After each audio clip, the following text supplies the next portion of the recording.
Chapter 141, You Cannot Pass. He knew he couldn't wear it down. Ahead of him, the Audiobook army and the giant beasts pressed in, eating up his options. Behind him, the Balrog lurked, ready to strike a killing blow at any moment. After enough fights, Li Wei had a clear sense of the forces arrayed around him. Orcs, as insignificant as ants. Ogres, a nuisance. Giant beasts somewhat dangerous. Balrog, truly matched. One Balrog he could handle. More than that would be a problem. Even the smallest enemy could bite an elephant to death if given the chance. With Moria's might seemingly concentrated in this hall, skipping a single golden apple could cost him his life. Time to run. Wise men don't invite immediate losses. I'll be back, Li Wei snarled, flinging out a pearl and teleporting away. You won't escape. I've marked your aura and your soul. The Balrog bellowed and gave chase. Orcs scrambled aside to clear a path for their master and followed in its wake. The ground trembled, the scorching air clung to everything and wouldn't dissipate. The Balrog's fury left deep gashes in the hall's stone pillars, which it then ground into dust. In the long corridor, a figure hurtled past and struck a weapon rack with a loud thwack. Oh, sorry. Li Wei skidded to a stop, snatched the weapon, put it back carefully, and tore off again. Almost immediately, the rack and weapon were engulfed in white-hot flames, turning to molten iron and ash. Thud. The narrow corridor was torn open into a wide passage by the Balrog's passage. The Audiobook army followed close behind, beating war drums to fill the air with ceremonial noise. Thump, thump, thump. The drums synced with Li Wei's heartbeat and grated on his nerves. These orcs were like a nasty toad. They didn't bite hard, but they were irritating. Next time I catch up to you, you won't have a good time, Li Wei shouted back. Why don't you become that fruit yourself? The Balrog roared, swinging its whip. Shut up, coward who slept in a pit for 1,000 years. Li Wei fired back. Coward, one's running ahead of you now, the Balrog countered. If you have the guts, fight me one-on-one, the Balrog taunted. I accept. You think I'd believe you? The drums grew louder. Around a corner, Li Wei vaulted onto a wall and ran along it at an angle, slipping a tight turn. Orcs burst through big doors along the corridor and charged, only to be launched high into the ceiling by the Balrog. They were seared mid-flight and then reduced to ash as they fell. The whole thing unfolded with haunting ceremony, drums underscoring the brutality. Approaching a deep pit, Li Wei drank a speed potion, sprinted across, leaped the steps, dashed to the passage on the other side, and detonated the steps behind him. Now let's see, he whispered. He looked back and saw the Balrog spread flaming wings and glide a short distance. Built-in elytra, he thought. While the Balrog drifted, Li Wei dashed up blocks and sealed the passage with a wall. A few seconds later, a huge demonic hand smashed through the masonry, and a massive head pushed in, scanning left and right for prey, but finding no one. Li Wei crept beneath the head, drew his longsword, and leapt. Clang! A streak of white light cut through the air. The Balrog clutched its head and staggered back, howling in pain. Li Wei had struck it full on. With no hesitation, he sprinted east. Despicable worm, the Balrog screamed. A cobblestone wall exploded outward, scattering like toys. The Balrog's anger spiked. Idiot, Li Wei scoffed, his heart pounding. If that Balrog had been on the field during the 5 armies battle, the outcome would have been uncertain. With this momentum, ordinary city walls were nothing to it. Why don't you just roll back into your pit and sleep? Coward. A stray dog, your pursuit is meaningless. Everything you do is wasted effort, Li Wei taunted, oddly concerned for the Balrog's pride and well-being. If you ask me, you might as well fall back to slumber and in your dreams swear fealty to the master who's already failed. His voice echoed through the underground halls. The orcs who understood that dared not meet the flaming giant's gaze. The Balrog's chest flames shrank as if doused in cold water. Well said. Your words have struck deep. Simple pursuit is meaningless. The flames settled, a momentary lull. Now I will hunt you to the ends of the earth, until I see you die and burn your corpse to ashes. It blew up again with renewed fury. Li Wei's mock counseling had a strange effect. It reminded the Balrog of purpose and fed its rage. The monstrous creature flared up, warmed like a living sun. From now on, you will never escape me, never. Rage filled it to the brink. The Balrog chased relentlessly, tirelessly. Li Wei lost track of time. Perhaps a day, perhaps 2, perhaps a week slipped by. In that indistinguishable stretch, one man and one Balrog fought over and over, clashing repeatedly. Sometimes the Balrog pressed the advantage, forcing Leeway into desperate rolls and narrow dodges. One more hit could have crippled him. Other times, Leeway seized the upper hand with ambushes or smart use of terrain, driving the Balrog back and forcing it to call up Auca troops and giant beasts to shore its wounds. Nobody counted how much of the underground was wrecked, how many walls melted, how many statues and pillars were ground down. When the dwarves returned to Moria one day, they might only be able to ask, bewildered, "Where are we?" With a heavy leap, Leeway dropped down a large step and looked around. The layout seemed vaguely familiar. A great door, a long corridor, a stone bridge below that only fit a single man at a time, and a narrow passage that appeared to lead outside. He lay on the bridge and peered over the edge. Even aided by night vision, the gorge below seemed to drop forever into a void beyond the world. He didn't have time to linger. Heat and noise surged up behind him. The Balrog slammed onto the stone bridge and roared. Leeway planted his feet, raised his longsword so it blocked the crossing, and shouted, "You cannot pass here!" Chapter 142. No need to say more. Darkstream Valley lay on the east side of the Misty Mountains. A swift river thundered down from the mountains, forming a waterfall and spilling into a lake in the valley's northeast, Mirror Lake. Moria's east gate opened on the hillside west of the lake, among broken dwarven statues and collapsed masonry. But today the place had drawn an unusual array of visitors. Great sections of armor flashed gold in the sunlight, their presence almost outshining the lake itself. A tremor rolled through the mountain. With a sudden pop, Leeway was ejected from the gate and shot out onto the slope. "Wait, why is this a steep downhill?" he blurted as the armor clanged and he tumbled down the stairs, finally coming to rest on the soft grass at the bottom.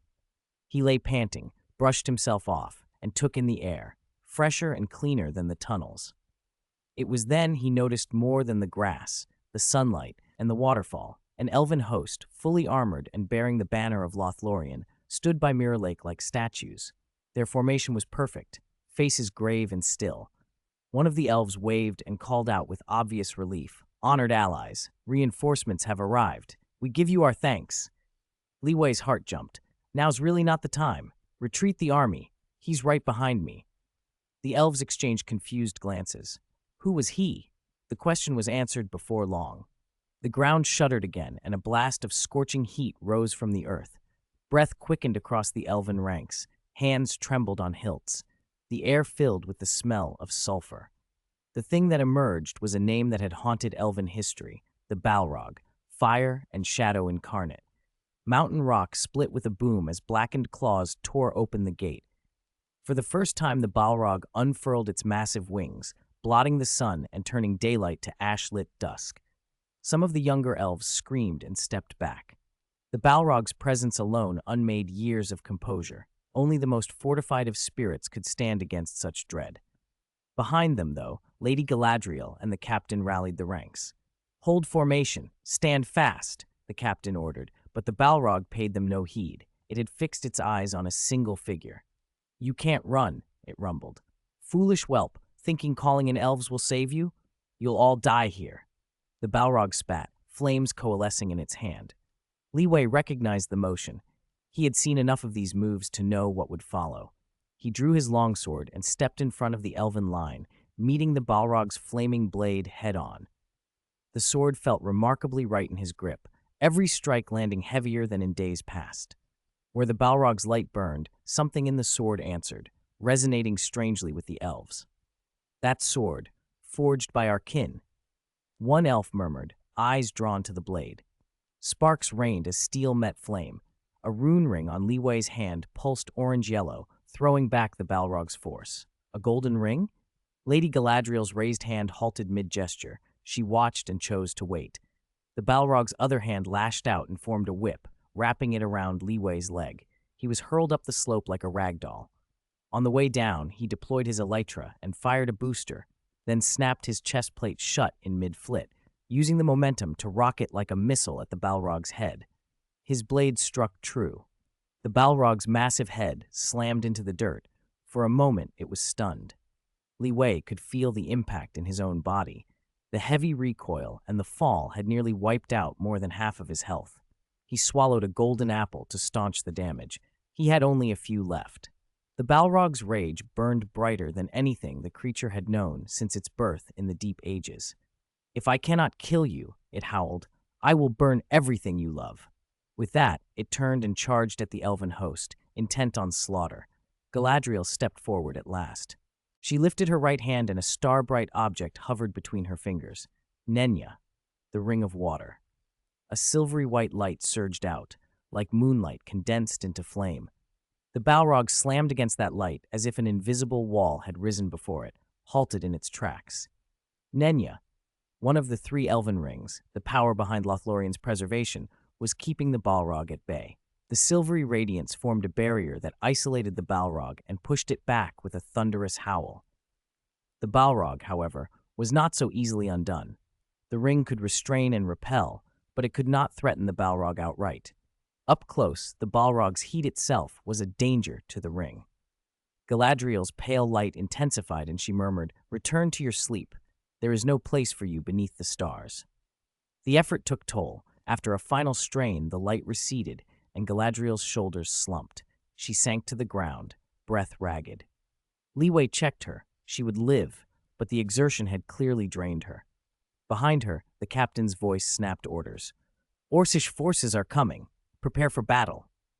He glanced at Leeway and called, "Allied warrior, will you join us?" Leeway waved off the offer.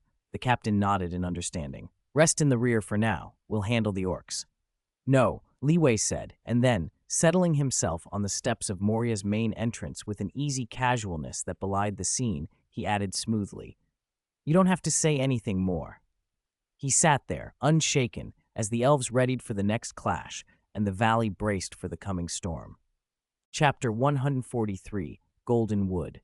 He sat on the steps with his back against the gate, a sword glowing at his side. He looked relaxed, but the drumbeats behind him stopped at the gate, no longer coming closer. The savage, bloodthirsty orcs hesitated despite their sharp weapons. They saw openings, but each one felt like a death sentence the moment they moved. That was the first thought running through the orcs' minds. They were fierce and hot-tempered by nature, but not without thought. The sword unnerved them, and the man before them, just as he had said before the fight, had forced every orc to take him seriously. Not only was he blocking the pass, there was an elven army behind him. Should they charge? The orcs exchanged uneasy looks. The giant beast at their side scratched its head and peered down at them. "Ah!" Leeway stretched, and the orcs immediately grew restless. Some raised their weapons and shouted, others shut their eyes and fled back. No more fighting. Even the lead Balrog retreated. There was no point in desperate resistance. With a crash, the Aokai army broke and scattered. The giant creature scratched its head, looked once at Leeway and once at the collapsing Aokai ranks, thought for a moment, and turned to go as well. The will Sauron had lent them was pushed back, and even the Balrog that had taken its place was driven off. The Nether Force's morale was shattered. It would collapse at the slightest touch. Seeing the Aokai army fall back, Leeway allowed himself a quiet breath. To be fair, although he felt no fear, those orcs, and especially the giant beasts, could have inflicted severe losses on the elves if they had truly charged. No matter one's skill, a stampeding beast could smash through ranks. When they ran wild, they were nearly unstoppable. Elves fought with a variety of arts. The orcs fought with a variety of brutal biology. There was a grim completeness to that truth. The glow on his sword faded as the enemy withdrew. Leeway sheathed it and stood, formally acknowledging the elves. "Thank you for your assistance." "Ah, you are most welcome, honored ally. It was Lady Galadriel who led us here." The captain bowed politely. Leeway moved toward Lady Galadriel and inclined his head. She cast a meaningful glance at the retreating Aokai forces and smiled. "I foresaw your coming and the danger you might face. I am glad to see you safe." "This is all thanks to you," Leeway said. He now knew for certain why the White Lady of the Golden Wood had come. Her foresight had likely warned her when he fought the Balrog underground. "This is not a place for talk. A banquet hall has been prepared in Lothlorien. Please, come with us." The east gate of Moria lay not far from the Golden Wood. That day, the Elven Company escorted Leeway back into the golden, lush realm. Along the road, many elven warriors stole quick, awed glances at him. The sight of him evenly matched with a Balrog was the stuff of legend. Historically, only great elven lords or kings had earned such deeds. The moment they crossed the Golden Woods boundary, the mist on Leeway's map cleared. The area glowed a gentle gold. So beautiful, he breathed, looking around. If it were ordinary trespassers, we would usually turn them away, the elven captain said. They wouldn't be blindfolded, would they? Leeway joked. The captain cocked his head, a little surprised. We sometimes do. You guessed correctly then, Leeway said. The captain explained, all for the safety of this fair land. We may seem distant or aloof in many tales beyond, keeping strangers at a distance, but we have never harmed the innocent. Trespassers are simply guided back to where they belong. And visitors? Those who come willingly are generally kin. They know the way. You are one of the few humans who can reach this place. They reached the end of the forest path. A soft light washed over them, warm and soothing to the skin. From the intersection, Leeway could see the city ahead, pale stone walls entwined with vines, built in a clearing among the trees. A moat circled the city, and a graceful bridge arched to a gate set with shining gems, white, gleaming, and strong, dreamlike, as if caught halfway between reality and a dream. Guards on the walls looked down, and seeing Lady Galadriel seated gracefully aside on her horse, ordered the gates opened. Within, the elven architecture heightened the sense of unreality. Tall malorn trees rose through the city, and wooden structures clung to their branches. Simple platforms, houses reached by rope ladders, and grand mansions built high in the boughs. Some larger trees supported luxurious dwellings with spiral staircases. Elves moved up and down, returning to their homes or going about their work, and news of the expedition spread quickly. A Balrog faced, a human of legend, a nether army driven off, a treasured sword of a bygone kin. This forest would be buzzing with these stories for some time. With the Aokay army dispersed behind them, only the elven captain and Lady Galadriel accompanied Leeway to the largest Malorn in the city, the dwelling of Galadriel and Celeborn. Platforms encircled the trunk, and a great hall opened among its branches. Welcome, Leeway. Celeborn descended slowly from above, helped Galadriel dismount, and stood beside her. Soft light filled the space without glare. It is an honor to visit this place. Greetings to you both. Leeway smiled and bowed slightly. Celeborn returned the bow. Chapter 144. Perhaps because of the setting, Lothlorien felt colder and quieter than Rivendell.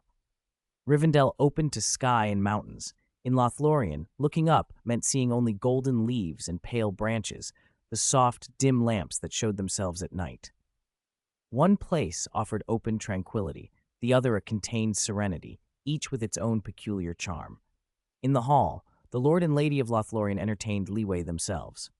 Celeborn and Leeway sat opposite a small table, Galadriel beside Celeborn. Harps and flutes set the music, and dish after delicate dish was brought out. Most were sweets and light vegetarian fare, with a few meat dishes placed on Leeway's side. He wasn't fussy. As long as it was edible, he would eat, though he preferred good food when it was available.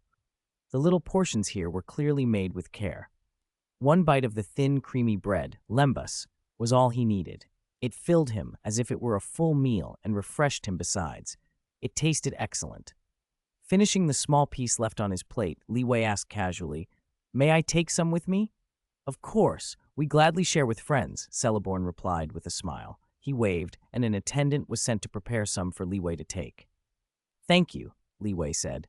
"No generosity is too much for someone who fought a Balrog," Celeborn added, half in jest, then asked directly, "Ally, where did the ring on your hand come from? It seems to have unusual power." Leeway slipped the ring off and handed it over. "I made it. It contains protective power. It shields its wearer from harm." Celeborn and Galadriel exchanged looks. Celeborn took the ring, studying it closely. "Protection," he murmured, then passed the gold band to Galadriel. "There are no signs of corruption." Galadriel held it, feeling the magic within. "It is purely protective," she said. "Not a strong authority, not a ring of power, simply a fine work of craftsmanship. The skill in it is beyond ordinary mortal hands." "Remarkable," Celeborn said, returning the ring. Both of them breathed a small sigh of relief. Not a ring of power, then, only a couple of enchanted rings, not the kind that could make one mad. That was fortunate. A powerful human lord who could face dragons and balrogs worrying a few enchanted objects was one thing. A newly mad wielder of a ring of power would be an entirely different danger. Celeborn then recited Li Wei's many titles in a steady voice. The Legend of the Wilds, the Dragon Slayer, founder of the Free City States. He paused and asked, Li Wei, what brings you to Lothlorien? Li Wei shook his head. I didn't come here to fight a Balrog. I went through Moria because it was the shorter route and there might be useful things inside. The dwarves and I are on good terms. I didn't think they'd mind if I took something to help me along. I didn't plan to wake the Balrog. The orcs were noisy and stirred him. That wasn't part of my plan. He took from his cloak a silver-white hand axe he had found in a small chamber. Galadriel's gaze sharpened. That axe is deeply tied to Dwalin's clan. It should be one of their most treasured possessions. I'll return it to the dwarves, Li Wei said, putting the axe away. Celeborn fell quiet for a moment, lifted a goblet, and sipped his wine. Li Wei noticed the gesture and looked away with an awkward laugh. He'd almost forgotten the ancient tensions, elves' old grievances with dwarves, the betrayals and slaughters that had begun long ago. As a witness to those losses, an elven lord like Celeborn could not be expected to feel fondly toward dwarves. Li Wei changed the subject smoothly and produced 2 golden apples. Please accept these, in thanks for Lothlorien's hospitality. The apples were flawless and unmistakably precious. Galadriel took them with a softly pleased expression. Celeborn bowed his thanks. That settled the small courtesies, and then Li Wei spoke plainly. I have come for the Malorn trees. I would like a seed. On his way through Lothlorien, he had examined Malorn leaves and bark with a magnifying glass. The kinds of vis within them matched those of the silver tree, and in greater abundance. A Malorn seed could be an extraordinary resource. Normally, such a thing would never be given away, but Celeborn looked at Galadriel. She inclined her head. I will personally choose good seeds for you, she said. With that, the formal reception drew to a close. Li Wei found himself missing a certain gray-robed old man. Had Gandalf been there, the evening would have been livelier. A wizard could ease any gathering with talk. An elf captain came to escort Li Wei to his quarters. Li Wei recognized him. We meet again, the captain said. The guest room is ready. Follow me. As they reached a viewing platform, Li Wei asked, Wait, what is your name? The captain looked surprised at the question, but answered promptly. Haldir. I am Haldir. You must be a good warrior. At the Balrog, I saw you steady the lines and give the order to counterattack. Haldir smiled politely. Thank you. I am only a border guard. I lead a small company, keeping the north of the forest safe. I do not travel far beyond it. Can you tell me about the layout here? I'd like to look around. Anything I should know? You are our guest. You may go anywhere. To the south lies the city gate. To the west and east are high platforms and small houses with excellent views. To the north is a garden where few go. It is the quietest place at night. Haldir bowed and left. Li Wei wandered through Lothlorien, climbing a tree for a better look, greeting residents, and sometimes running down to the riverbank where he would fish, to the astonishment of some elves who had never seen pufferfish taken from their waters, and without bait at that. Strange rumors grew among the watching folk. That night, he did not retire to his guest room. He went instead to the secluded northern garden Haldir had mentioned. Lothlorien at night was utterly still, as if time itself moved more slowly. Starlight sifted through the golden canopy, and the wind only occasionally stirred the leaves. In the garden, Li Wei found an open space and a silver basin on a stone pedestal. Standing before it, he could see his reflection clearly in the water. Would you like to see? A voice asked, and a figure wreathed in silver light descended the steps. It was Galadriel. In her hands, she carried a small box of soil, and in the soil lay a silver seed. I hope it will take root well elsewhere, she said, offering it to him. Thank you, Li Wei said, accepting the Malorn seed. Galadriel stepped to the basin.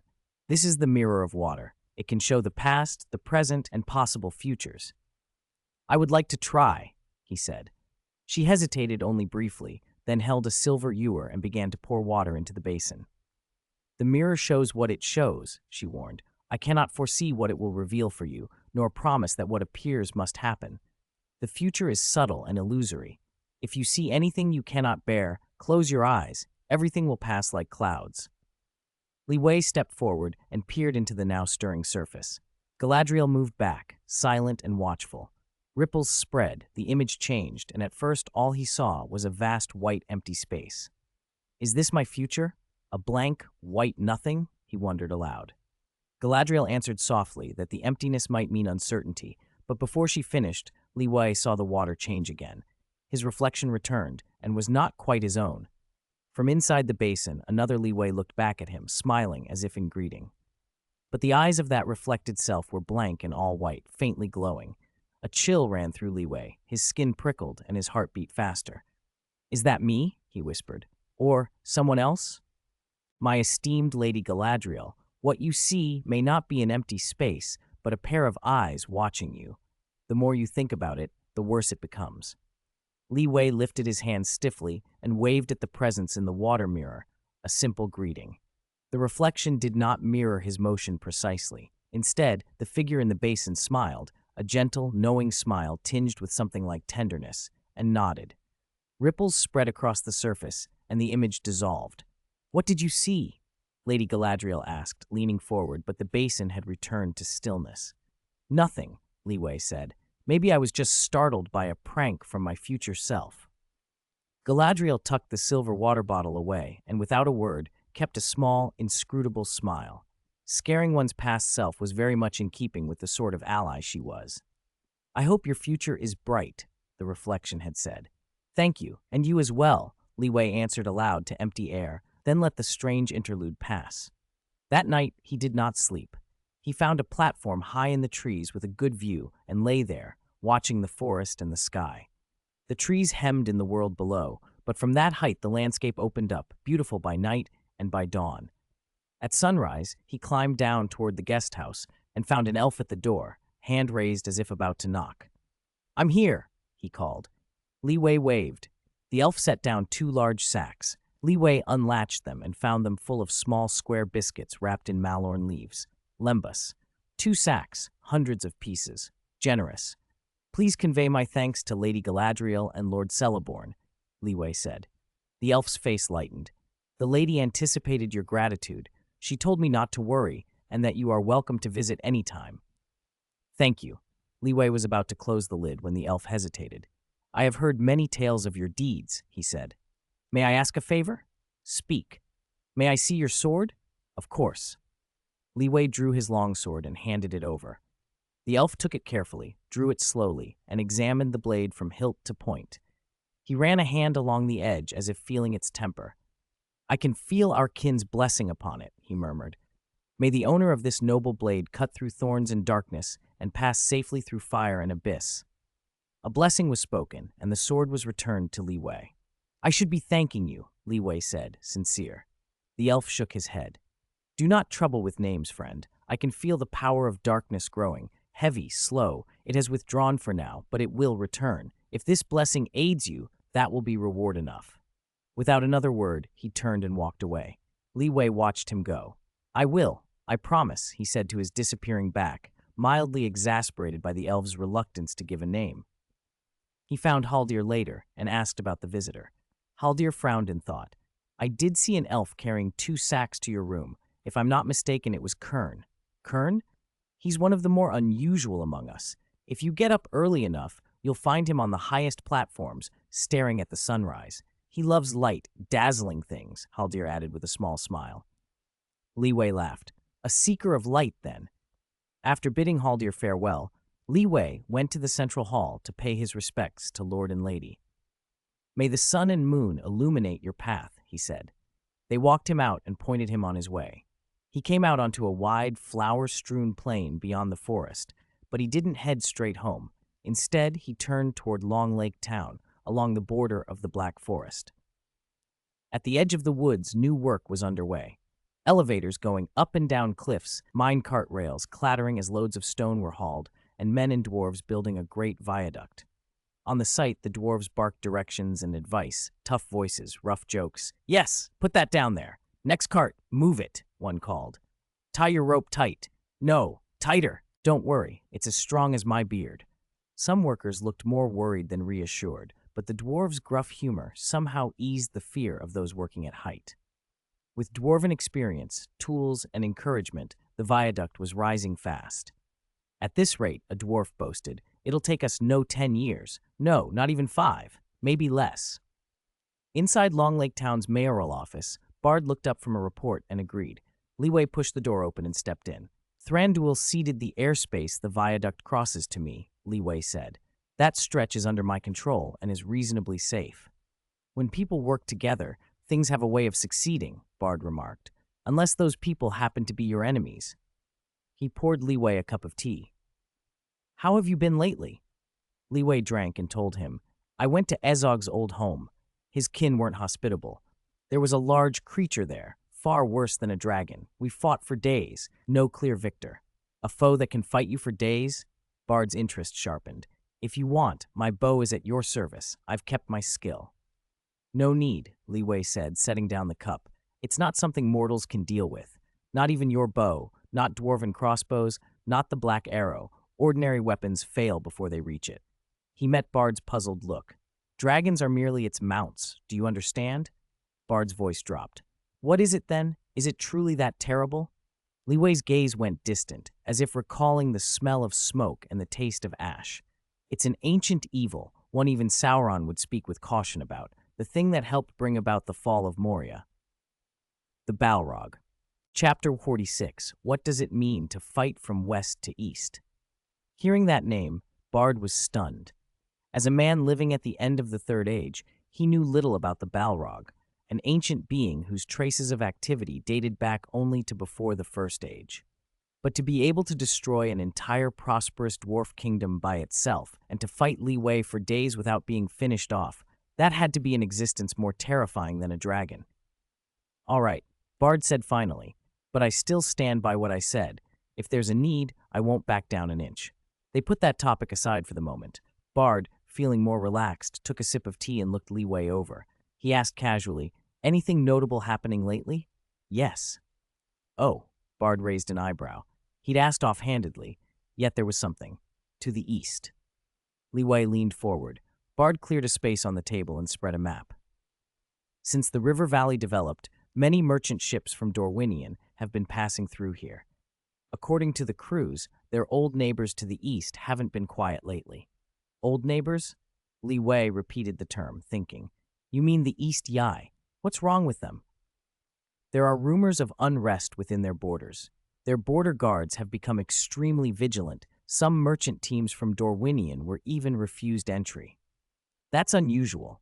Leeway tapped the table, recalling what he had seen with the Seeing Stone at Orthanc.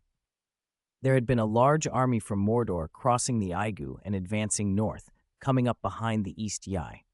What was going on? Weren't the East Yi and Mordor allies? Why send an army there and with such a murderous aura? Could the East Yi be turning to the side of the Free Peoples? Gather more information, strengthen border defenses, and increase military supplies and troop numbers. Increase them by how much? As much as you can. I understand. Leeway said it casually, but he didn't realize the chain reactions that simple order would set off. Though he often enjoyed leisure, when matters were serious, the governor of the River Valley never neglected anything. River Valley City prospered, Long Lake Town thrived, trade and cooperation with neighbors, dwarves and wood elves proceeded smoothly, and the import and export of goods and expansion of influence were being handled with care. On the surface, he liked to slack off, drink tea whenever he had the time, but in truth, Bard had arranged every detail of the region's development and Leeway's projects meticulously. There were no flaws. Things were even better than expected. Leeway nodded. I believe you can do it. East Yi, their activities had been strange of late. If I have time, I'll go see what's happening. After a short talk with Bard, Leeway finished his tea and left Long Lake Town, heading north to Erebor. At the open gate, dwarves greeted the arrivals. Leeway, the Great Eater, Lord of Feasts, top chef among men, legend of the wilds, Leeway. A group of dwarves shouted out. Among them, Leeway had accumulated many grand titles, some of them unnecessary. As he stepped through the gate, Gloin spotted him and rushed over. Ha, Leeway, I saw you coming from afar. Gloin gave him a bear hug, though he barely reached Leeway's waist. Li Wei stood politely until Gloin let go, then cleared his throat, shook his hand, and said, "I'm here to see Thorin. I have something for him. Of course, it's nothing secret. You can come along."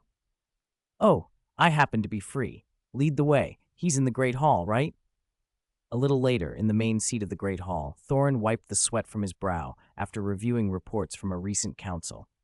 He leaned back, closed his eyes for a moment, and thought. The recovery of various projects was still difficult. As more of Durin's folk returned, Erebor's population increased, and abandoned facilities finally had enough hands to be reactivated. The region's development was improving, at least on the surface. But there was a hidden problem. Starting resources were simply too scarce. Earlier, he'd spoken confidently to Li Wei, but who would make up this lack of resources? The situation resembled the Iron Hills. The Iron Hills had resources but no money, whereas Erebor had money but lacked expendable resources. Unlike the Iron Hills, however, Erebor sat on considerable undeveloped reserves. The current shortage was temporary and would ease as mining resumed. Still, even small short-term shortages could be vexing. "Perhaps I should contact Dine and arrange a resource exchange for emergencies," Thorin muttered. At that moment, two figures entered the hall, one tall, one shorter. Thorin stood at once. "Li Wei," he greeted. "How have you been?" "Very well. And you?" "Also well." "Also well? That sounds like it isn't so great. Is there a problem?" "Nothing serious, just a brief shortage. It will sort itself out. I hope everything goes smoothly." "Thank you." They sat, and Li Wei wasted no time. Under Thorin and Gloin's curious gazes, he took from his cloak a silver-white axe and set it on the table. The moment Thorin saw it, he stood up so suddenly, his chair scraped the floor. Gloin leaned in, eyes wide, his head bobbing forward. This is an heirloom of Durin's folk. Durin's axe." Thorin's voice trembled. He took the axe reverently, tracing its runes with a finger. It once stood for the royal authority of Durin's folk in Khazad-dûm. "Where did you find it, Li Wei?" Thorin's excitement mingled with puzzlement. Li Wei smiled. "As I said, Moria. I also found some mithril there," Li Wei added. "Enough to make a mithril coat of mail. If you don't mind, I'd like to keep it for myself." "You may," Thorin said without hesitation. "We can have it worked for you." Thorin sat slowly, a small smile tugging at his lips. Compared with Durin's axe, a few pieces of mithril were nothing. Even double the amount of mithril offered as a reward might not tempt anyone to hand over such a relic. "I don't know how to repay you," Thorin said, stroking the axe. "There's nothing you need to repay," Li Wei replied. "That's the problem." Thorin sighed. "What's there to be a problem about? Do you think I am one of those tomb robbers who risks life for treasure, or a mercenary who sells himself for reward? No, you're not that sort of man. I wouldn't let anyone call you that." Li Wei smiled. "I used to call myself an adventurer. I loved wandering off on adventures, still do, in fact. Consider this axe something an adventurer happened to find on his travels."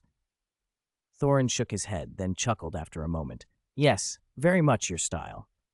"You're more of an adventurer than a lord," Li Wei teased. "After all, what sort of lord is away from home most of the year? Always roaming?" "Ah!" Gloin suddenly shouted. He'd come to his senses and slapped the table. "No, this must be told to everyone. Dwalin, Balin, Kili, Fili, Dori, Nori, come see what Li Wei has brought." Gloin ran out, calling names. "I'll announce it to all of Durin's folk." Thorin pounded the table too, deciding quickly. "By the way, I haven't asked, what's Moria like now?" "Not good," Li Wei said. "There are large numbers of orcs living and breeding there. They're uglier and more vicious than the orcs of the Misty Mountains. It's not just orcs. There are many giant beasts and ogres. They blocked my way so thoroughly I could hardly get out." "That sounds dangerous," Thorin said gravely. "I hope you don't find yourself in such peril again." "I'm fine. Akai can handle the orcs and the big beasts. If I wanted to leave, they couldn't stop me." The main problem was the Balrog. That thing was too persistent. I couldn't shake it. I fought it for several days, from the west gate to the east gate, and neither of us could kill the other. Thorin listened intently, nodding at intervals. When Li Wei finished, he frowned, a puzzled look crossing his face. "Wait, what did he just say? What does it mean to fight a Balrog from the west gate to the east gate?" Chapter 47, Return. "The good news is I fought the Balrog. It was difficult, and it wrecked a lot of buildings, but he didn't gain the upper hand." And the bad news? We fought in your hometown. Thorin answered quietly, his tone steady. Well, that's actually something of a blessing. If we retake Moria, we won't be idle for a long time. Leeway patted his shoulder. You're right.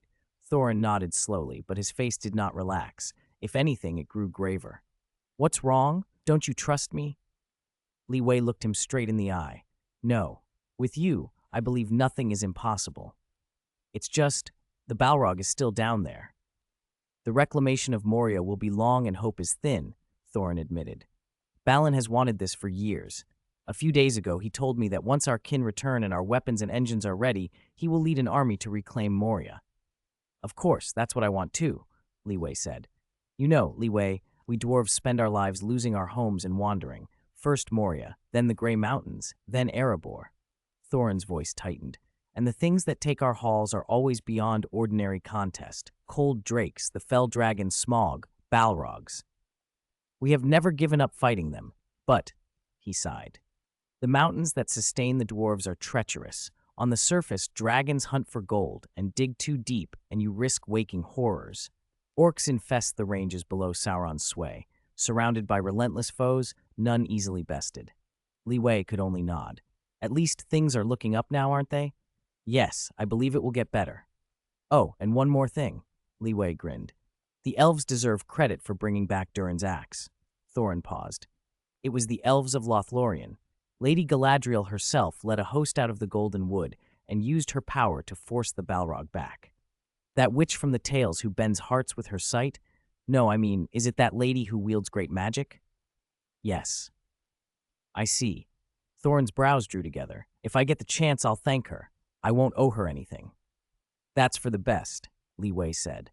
The matter was put aside.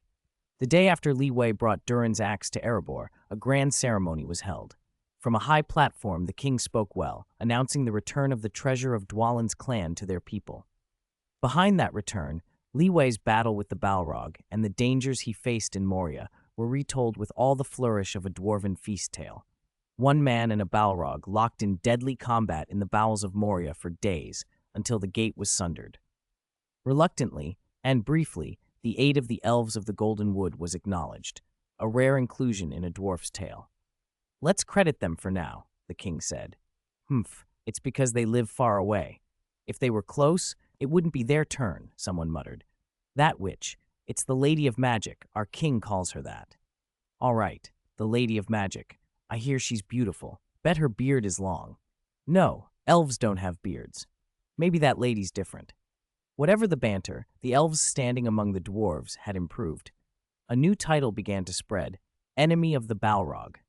It was a name for someone who could stand against a Balrog. Legend said the Balrog could not best him and was driven back into the deep. That name was Leeway. Among the dwarves, it was a badge of honor.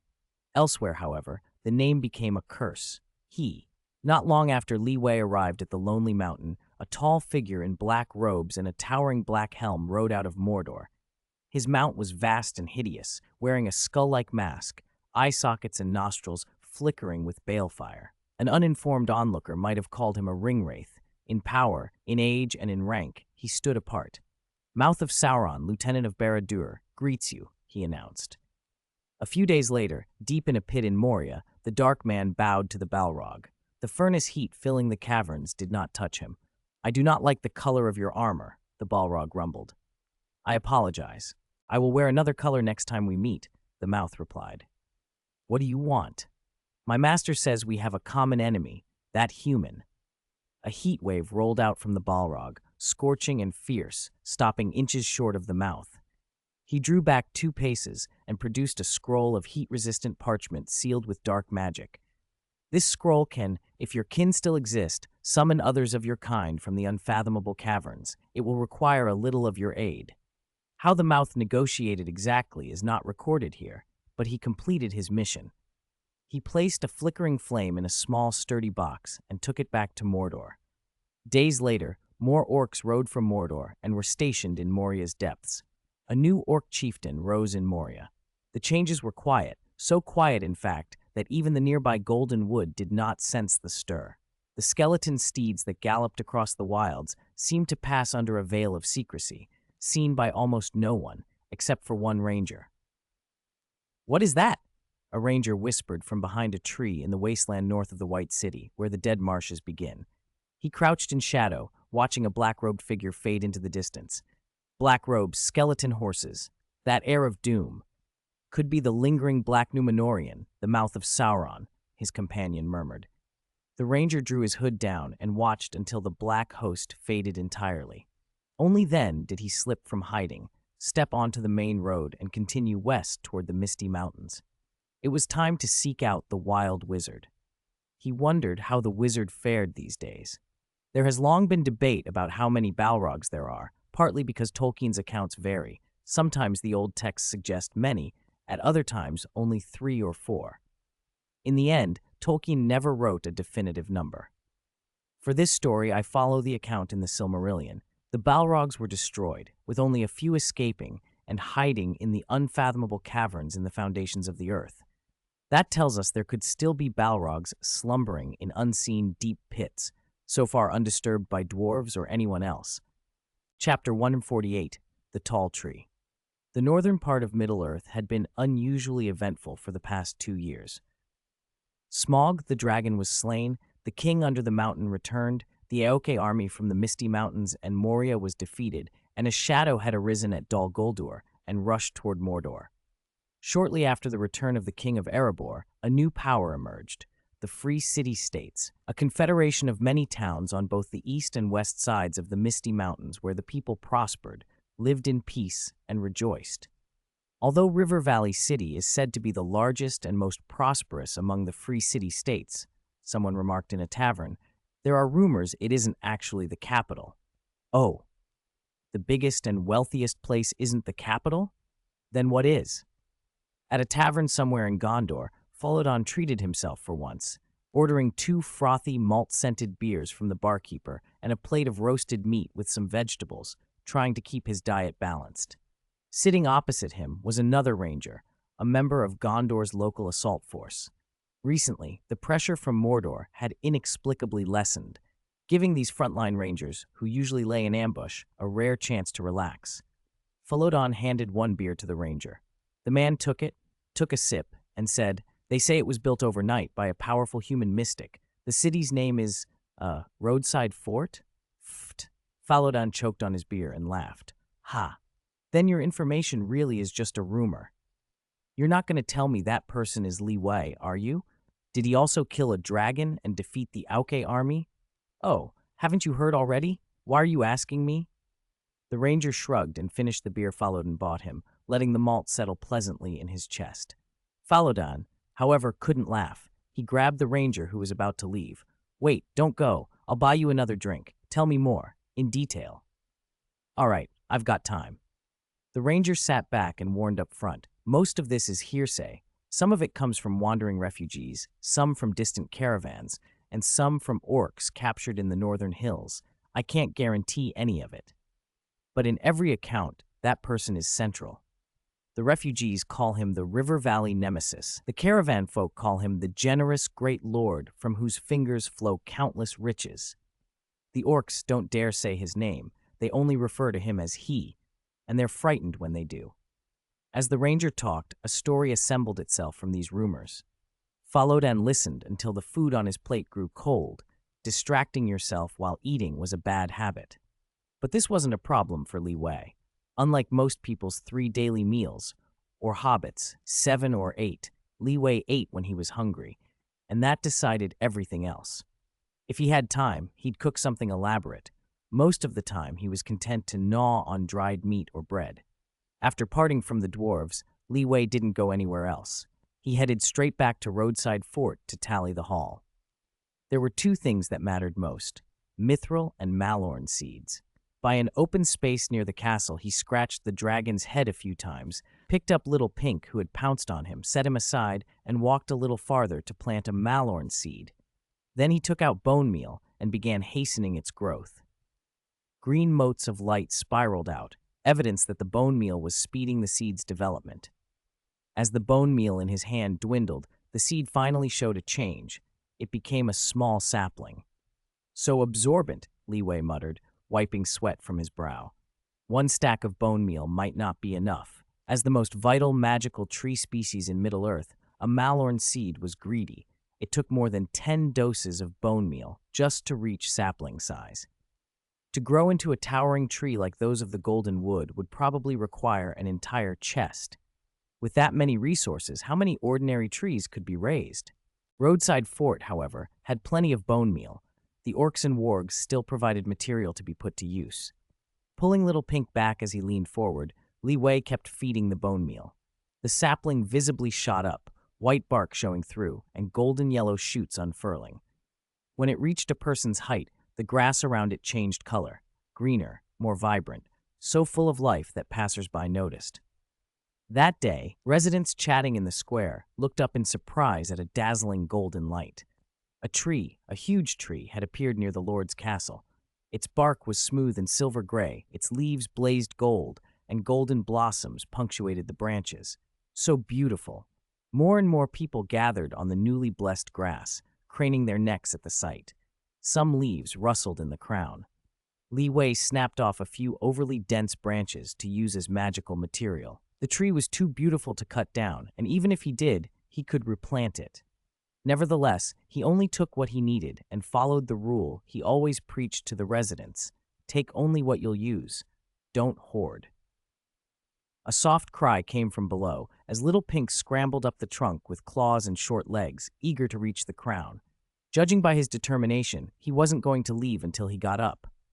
Li Wei sighed, set up a ladder, and climbed down to carry him up. Once aloft, the little creature sniffed and rubbed at everything, ran a circuit, then flopped on a broad branch and closed his eyes as if about to sleep. "Get up," Li Wei said, picking him up. "If you sleep up here now, how will you get down later?" Little Pink clung to Li Wei's leg and looked at him with wide eyes. He wanted this tree as his nest. Sigh. Fine. Li Wei set him down and let him doze. He went to the warehouse for materials and, a short while later, a spiral staircase identical to those in the Golden Wood rose inside the trunk, giving direct access from the base to the crown. Little Pink could climb on his own. Li Wei also cleared the crown and built a few small platforms. Perfect.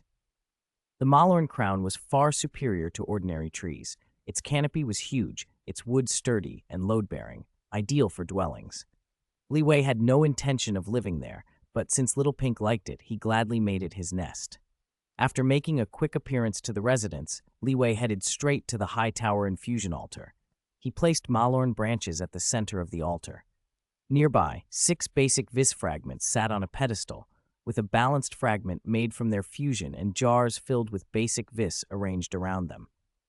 The recipe and vis setup were the same as before, only the primary material had changed from silver tree to Malorn.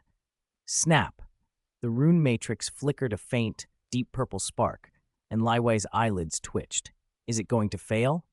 The matrix began as usual, drawing source vis into the infusion program. Li Wei exhaled. That was close. As long as the infusion program ran, it could be counted as working. If it runs, don't touch it. Whether or not something was wrong, if it didn't crash, assume it was fine. As source vis and the basic vis streamed into the Malorn branches, the wood smoothed and rounded, a silver sheen spreading through it. A moment later, the ritual completed. Li Wei picked up what had been a branch, now a staff shaft. A previously unseen entry appeared in his magic guidebook, made from rare material brought back from the Golden Wood by the mystic Li Wei. More attuned to magic than Silvertree, it contains greater purifying power and serves as a superior alternative to Silvertree. When the staff handle twinkles, the light of life bursts forth. Thanks to Chidinke for the 100 coin reward, and thanks to everyone who voted and supported me. Recently, I noticed some typos in earlier chapters that I couldn't fix myself. The published chapters are locked, so I'll have to contact the editor. Some readers also asked to see Li Wei's current titles, so I'll list them here. Adventurer, Wizard of Blocks, Legend of the Wilderness, Friend of the Dunedain, Powerful One Among Men, Orc Nemesis, Spider Nemesis, Warg Nemesis, White Nemesis, Dragon Slayer, Founder of the Free City States, Wall Builder, Walking Army, Summoner of the Iron Golem, Great Enemy of the Misty Mountains and Mordor, Ally of Elves and Dwarves, Guardian of the River Valley, Nemesis of the Anduin Valley, Big Eater, Lord of the Drinking Table, Top Chef, Brewer, enemy of the Balrog. Sorry, I can't remember the rest. There are so many, and they keep increasing. In casual conversation, people usually don't list all of them. They just mention a few main ones for effect.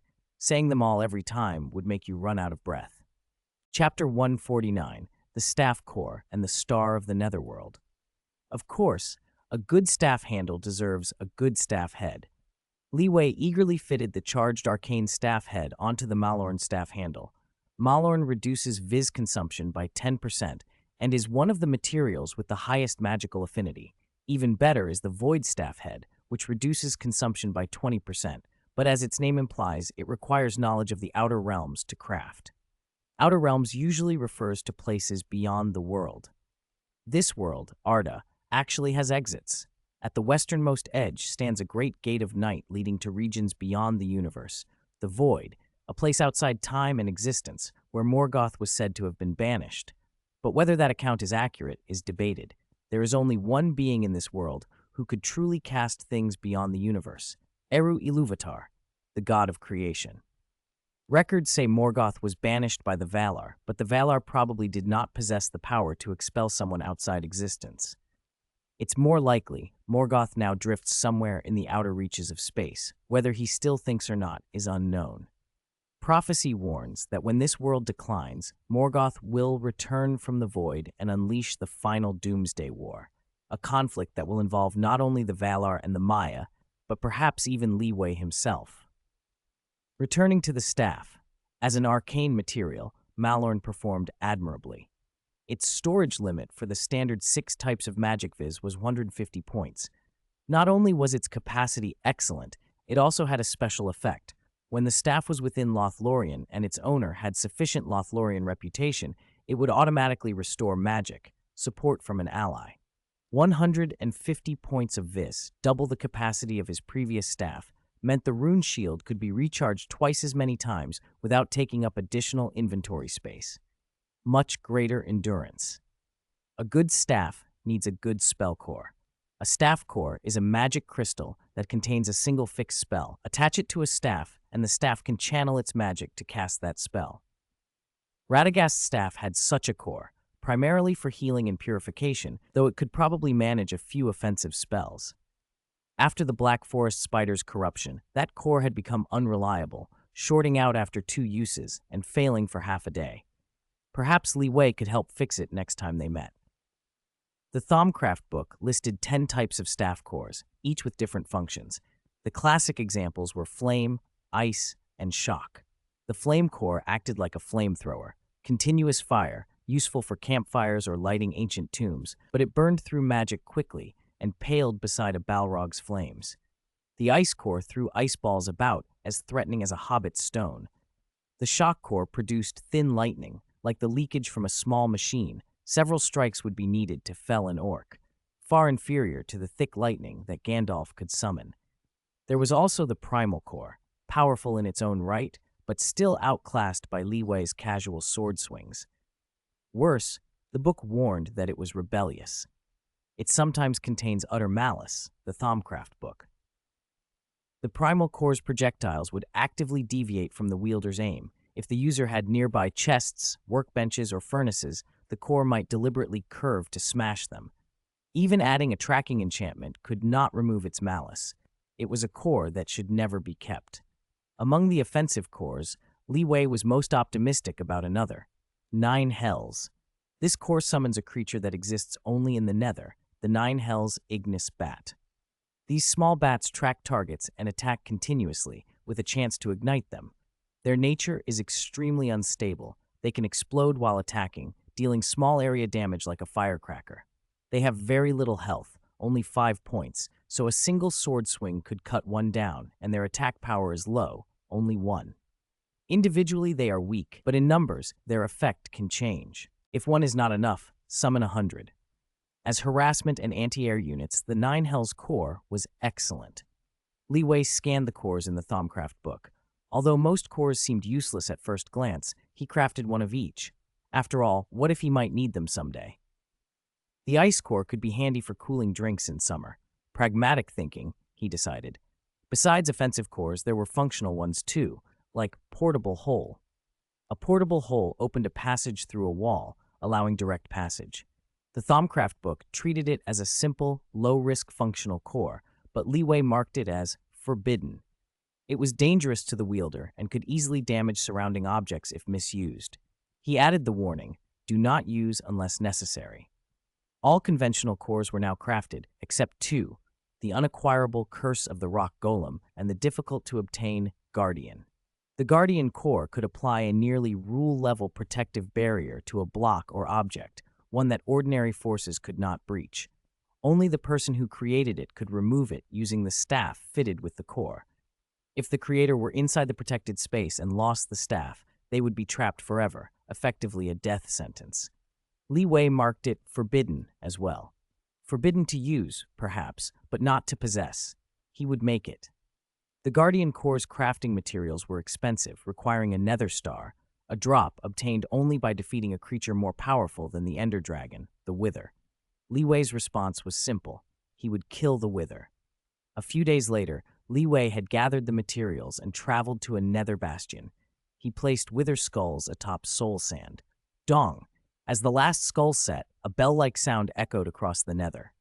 In a hastily excavated cavern, the chaotic tyrant was awakened with a massive explosion. It floated in the air, 3 grotesque, oversized heads above a black ribcage, dark particles of death drifting downward.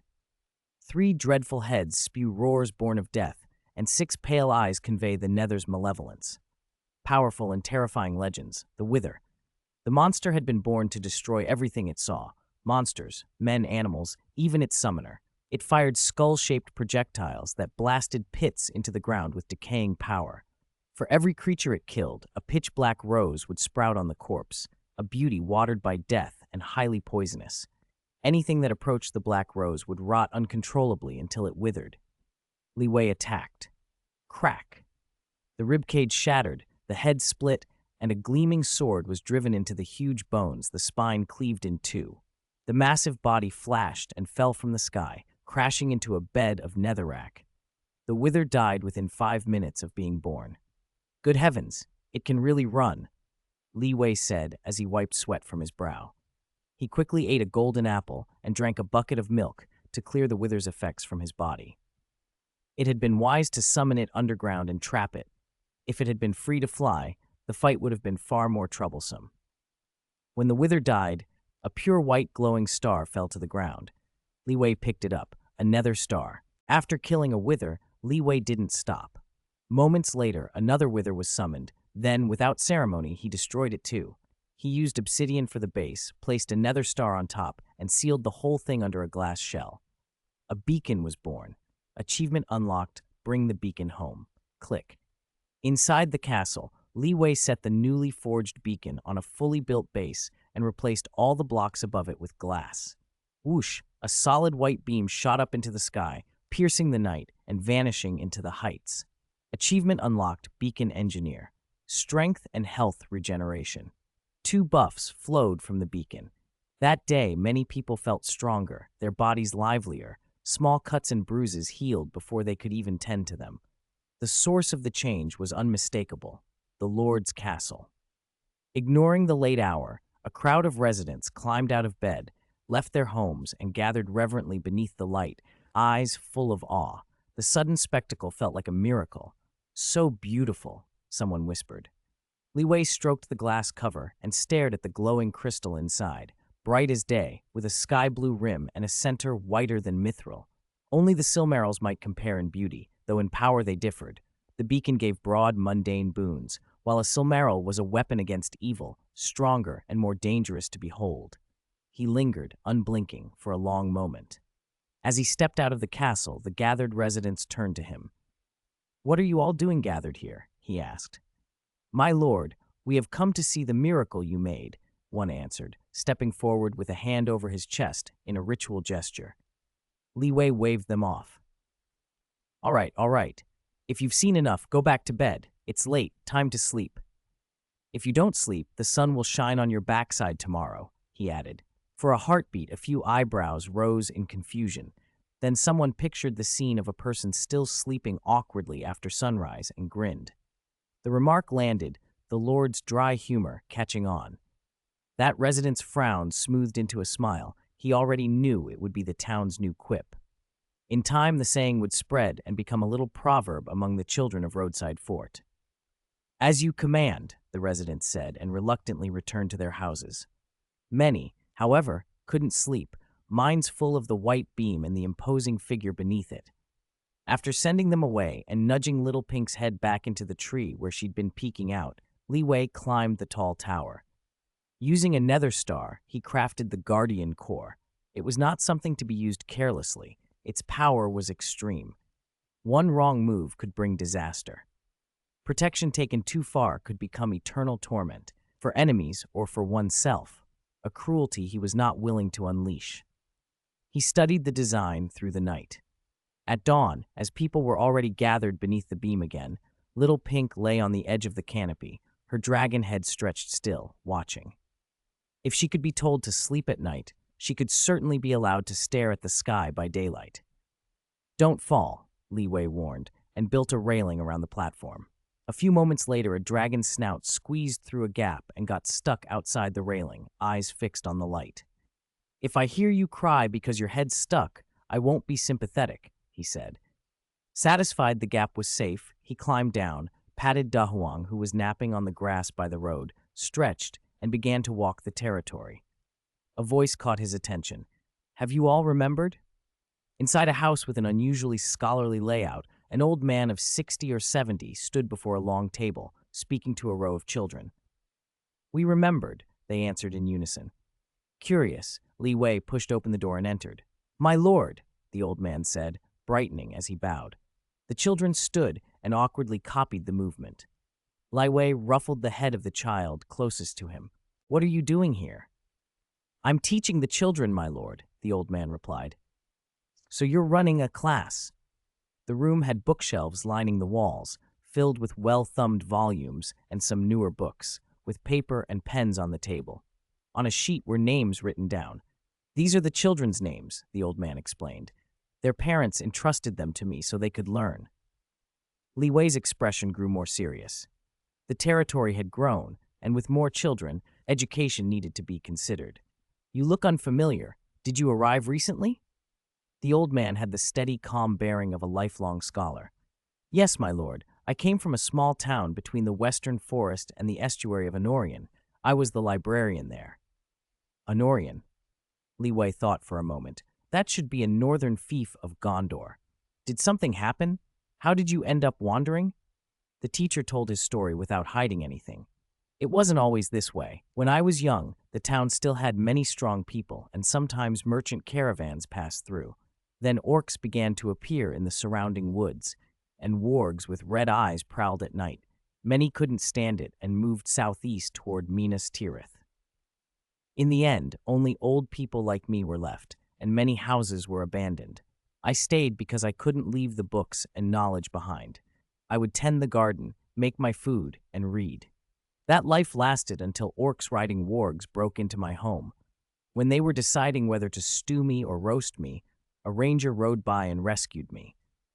He was strong and quick, with a longbow on his back and an old-looking sword at his waist. He told me that if I didn't want to go to Minas Tirith, I could come west instead. A newly founded city beyond the mountains would take refugees. He said he could escort me here if I agreed. After he brought me, he left to the west, saying he was headed for a place called the Forgotten Inn.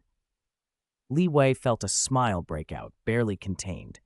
Of all places to hear news of that fellow, this beaten-up ranger with an ancient sword who often turned up near the Forgotten Inn, here he was, in a stranger's story. It had been years since they'd last parted. He wondered where the ranger had gone since. Seeing Li Wei's subtle change in expression, the old man grew uneasy for a moment, as if suddenly aware he had overlooked protocol. "Please forgive me, my lord. I gathered the children and taught them without reporting to you," he said, lowering his head. "No, that was my oversight. I should have thought of this sooner," Li Wei replied with a smile. "The territory's population has increased. There are enough children for a real school. Would you be the first teacher? Put the knowledge you've gathered over decades to good use." The old man looked up, relief and pride mingling on his face. "Thanks to Union Dowrin for the 500 coin tip, Thanks to Wasteland Walker for the 100 coin tip, and thanks to all who voted. Your support is appreciated. Chapter 151, Education is Universal. Lecturer? Me? The old village chief pointed at himself, eyes wide.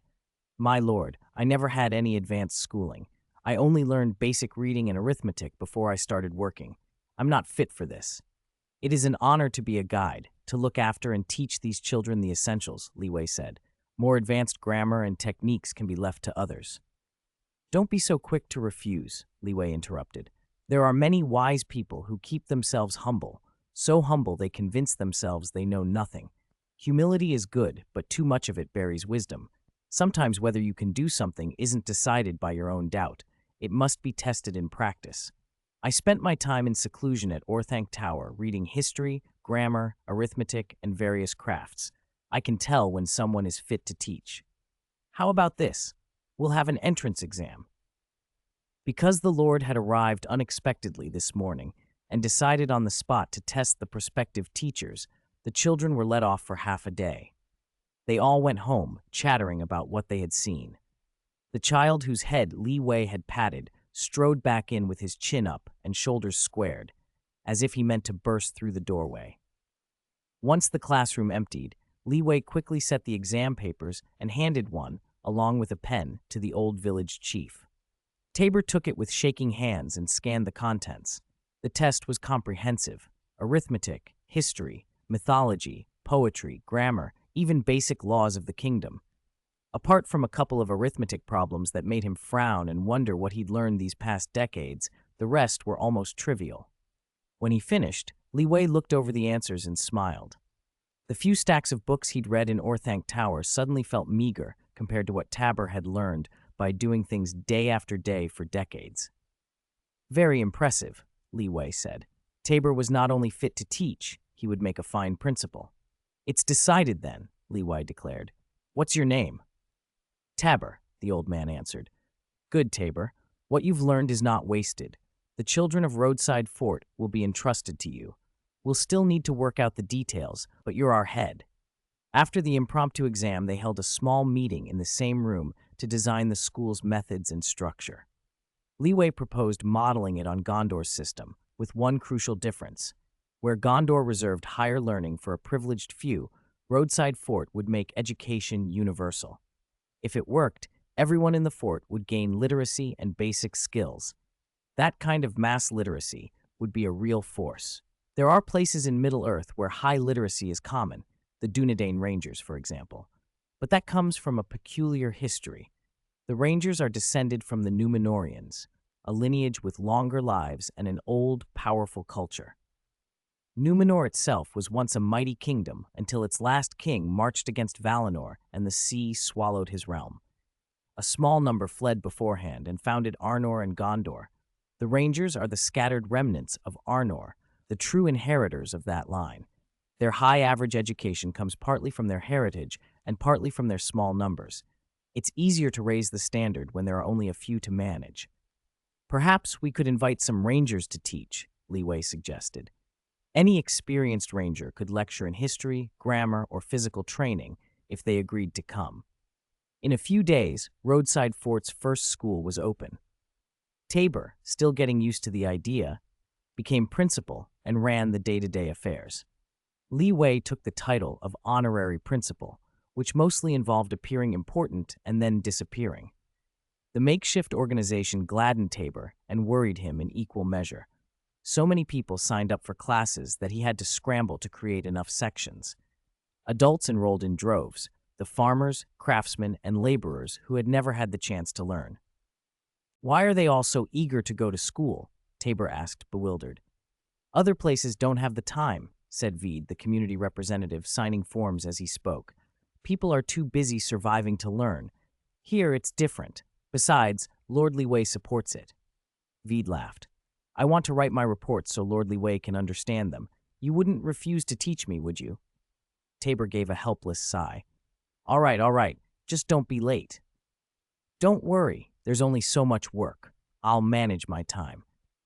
As the days passed, the Lord's reputation and rumors spread, and more settlers drifted into the territory. Even if few were exceptional, there were enough capable people to staff a school. Those who were qualified but nervous or shy were persuaded simply by the fact that the Lord was the honorary principal. Mention his name and they suddenly volunteered. When people asked when the Lord himself would come and lecture, Tabor could only shrug and say, "I don't know," because once again, the Lord had run off. Chapter 152, No Return Ding. A silver coin flashed up and was caught by Li Wei, then tossed and caught again. A few tired travelers glanced over. When more eyes turned toward the figure in black armor and a plain linen robe, breath seemed to catch. People frowned, searching for the source of that odd familiarity. Only after the stranger had moved on did someone blurt out, Did you see who just passed by? The one with all those titles." "Who?" "Him. It's him." On the outskirts of Bree, inside the modest forgotten inn, Li Wei sat down and the room fell oddly still, as if his presence were a large stone that silenced scattered conversations. The inn, already sparsely populated, felt even emptier. The innkeeper, behind the counter, continued to arrange cups with a faint scrape. "I'll have a mug of beer and a portion of roast," Li Wei said. "Coming right up." The innkeeper set down his cup and moved toward the back. Before he could leave, another voice cut in. "Just a piece of bread for me. No drink." Li Wei turned and saw a familiar face. The newcomer greeted the innkeeper and then slumped into the seat opposite him with a sigh. "Long time," he said. "It has been," Li Wei replied, taking a sip of beer. "Aren't you going to have any?" "No. I'm a little short on coin these days." "That's easy to fix. I've made a small fortune lately. This meal's on me." "A small fortune?" His companion fell silent. Nath then said with a rueful pause, "If that's small, then nothing in the world would count as large." "It's a lot. I can't even count it," Li Wei shrugged. "You always have to show off." "It's true. I never expected you could do so much in just over 2 years. When I first heard, I thought someone was joking." Falodon's eyes brightened as he spoke. "Anyway, enough about me. Tell me about yourself, Falodon. You disappeared for years. Where did you go?" Li Wei called for 2 more mugs and another roast.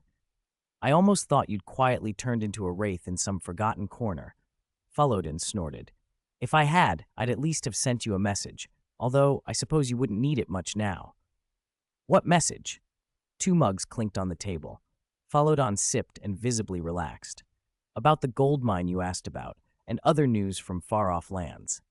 I went east, through Ithilien, then south past the Poros crossing, and managed to infiltrate Umbar. That's no good place to be.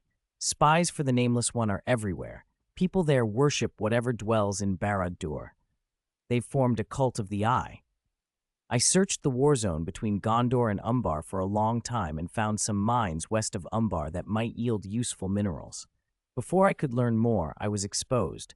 Haradrim discovered I was from the north and cried that they'd burn me to ashes. I ran for days before the Gondor Rangers helped me out of that mess. To be honest, I don't think the Harad is a realistic place to find what you want, so I rested and went north of Mordor instead. There's Dorwinion and then Rhûn.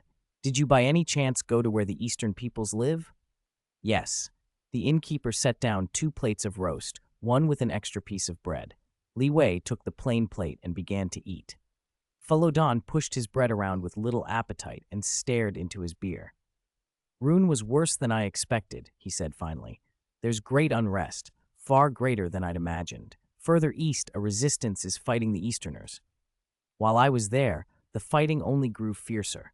Not just men, orcs and wargs showed up, and even the Olog-type trolls, the big ones that fear the sun less.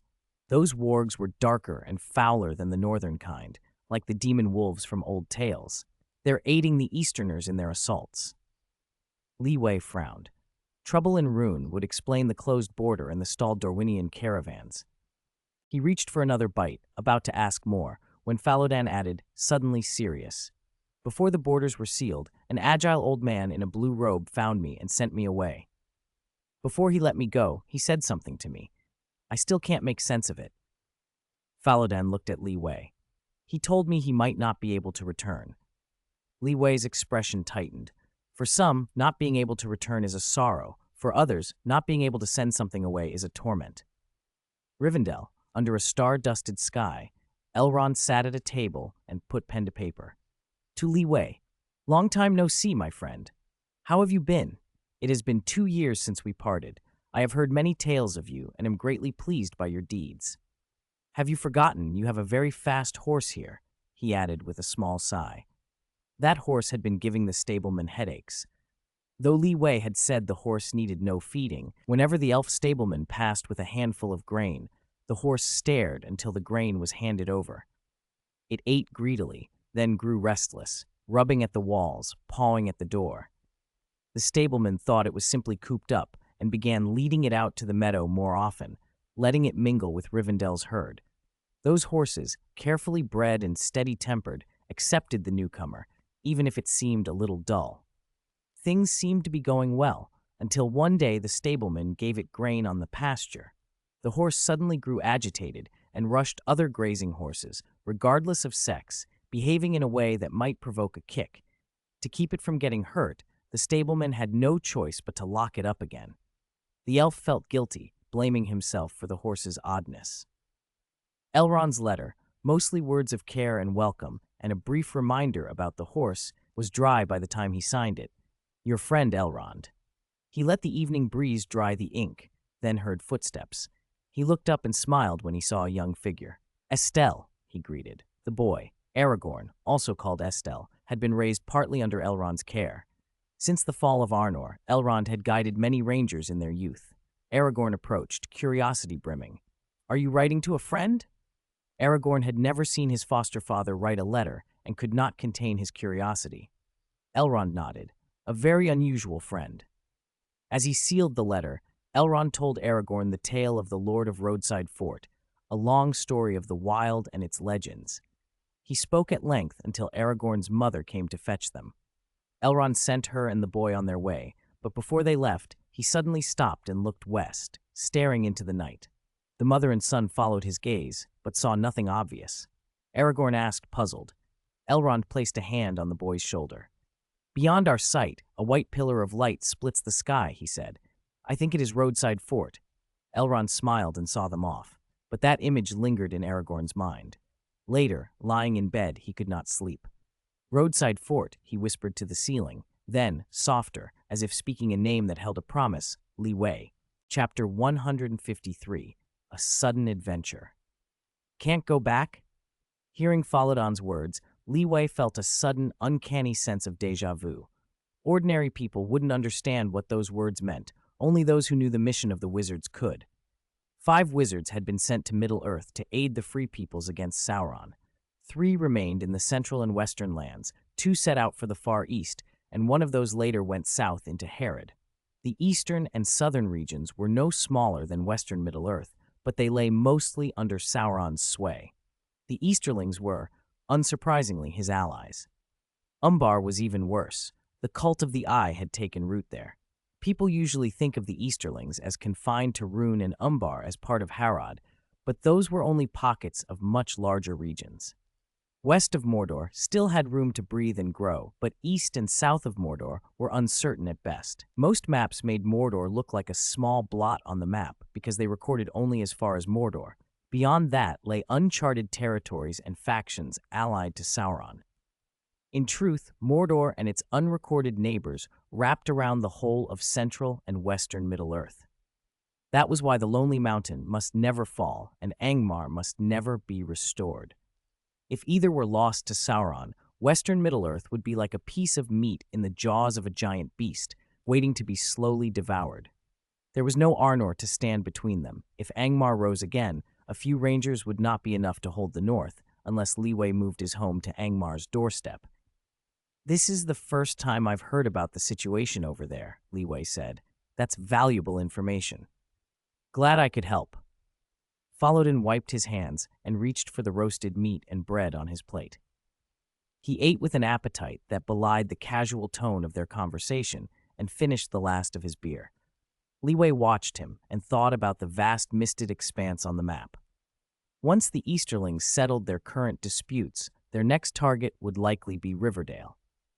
In the original timeline, 80 years later, during the War of the Ring, Brand, Bard's grandson, died defending the Riverdale front and the Lonely Mountain. Dane, king under the mountain, fought the Easterlings while standing over Brand's body and eventually died of exhaustion. The Easterlings' invasion had cost 2 kings their lives, 1 man and 1 dwarf. They besieged the Lonely Mountain and Riverdale for more than 10 days. Only when the One Ring was destroyed did Sauron's forces waver, giving the remaining dwarves and men a chance to counterattack. Li Wei swallowed hard. "I've thought of an adventure just now," Falodon said, breaking the silence. Li Wei tapped his fingers on the table and watched the ranger across from him, who suddenly looked alert. "An adventure?" Falodon raised an eyebrow. "Yes, it might require some manpower." "What kind?"